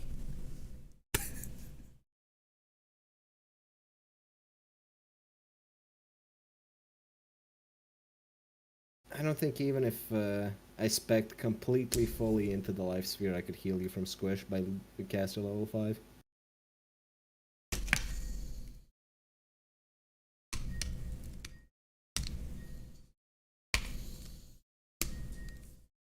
Alright. We've been at this for 2 hours 40. Let's finish up with the meeting of the other groups for today. Alright. So, having left the encounter with your pay pig and money provided, you can now go back into the meeting room to await your other adventures. John's group is the first to arrive. He addresses Skog and he says, we found sponsors within the Knights of Justice to pay for this journey of ours. We'll be sure to provide whatever blessings that the Knights provide to you as well. How went with your hunt for a sponsor? We found a sponsor among a crew of privateers that prey upon the foul ships of Court Knox. Then they provided us with the sum of 1,500 gold, the 2 arbalists that the other party had wanted, as well as 6 men to crew them. A good find. I knew there was few I knew little of sailors with such generous pocketbooks or generosity. I assure you, they aren't particularly generous. They just expect a lot from us. I do not wonder that you've done much to earn high expectations. Like I've said before, I've heard of your ventures in felling a gang of orcs or ogres that were harassing caravans and abducting guards, and you have returned with all the guards that you could alive, have you not? I was Yes. Do not think so little of your reputations, then. Certainly, they saw that their investment was in safe hands if they are devoting so much to your cause.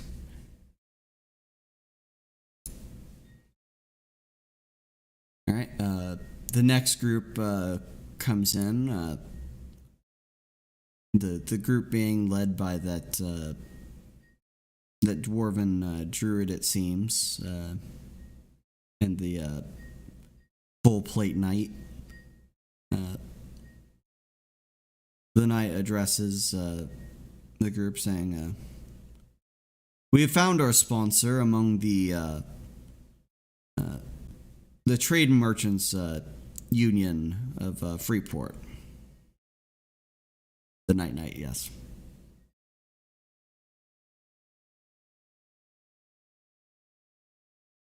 They have brought us great funding of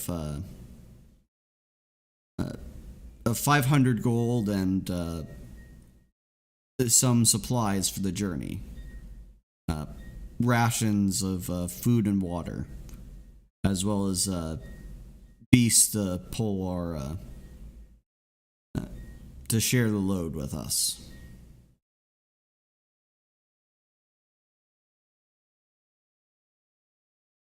And lastly, the elf and tiefling group comes in. The high elven woman addresses the party. We have found our sponsor, but apparently there's been some difficulty in obtaining the arbalists. They have been pulled off the market, to my knowledge. We got them. She scoffs. You got them? Yes, our sponsor were the ones selling the arbalists. When we informed them that they would come in handy in the hunt as per your request, then they gladly donated them to us for completion, along with 6 of their crew to operate the arbalist for us. She looks very perturbed for a moment that the march was stolen on her. Then she brushes her hair back and looks aside. Well, it's only fair that a fellow highborn would make such a find. I myself have reached a sponsorship with the shrines of the 4 goddesses. They've presented us with 700 gold and cache of healing potions for our safe return. Any word on a discount for resurrections, should we fall?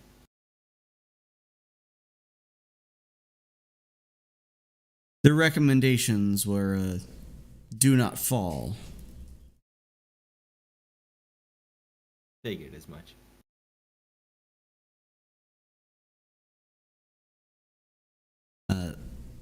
John speaks up as the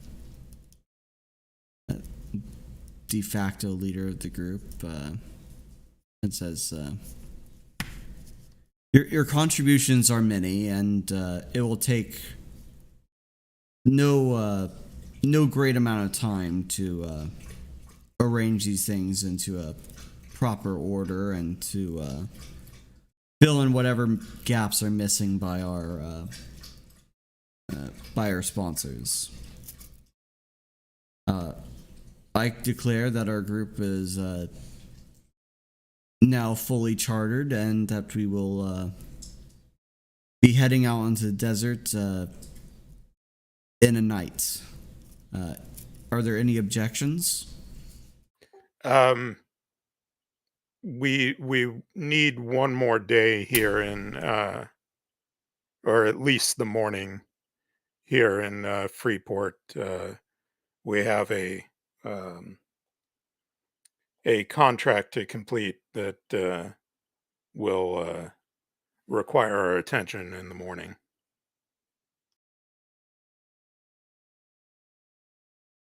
Very well. Any other objections? The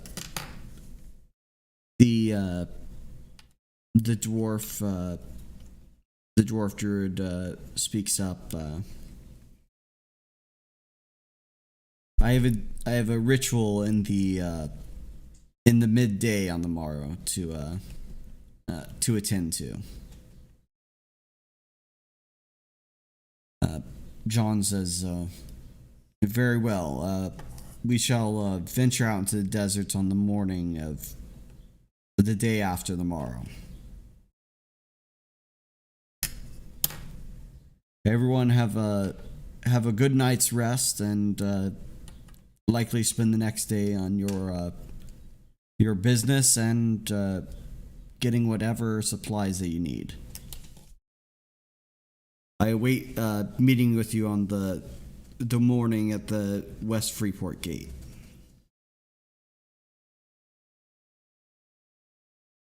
And with that, meeting is adjourned. That would be that, I suppose. Yep. And I think that's a good end to the day's game. Thank you everyone for watching, if you are. And thank you players for showing up. Good night.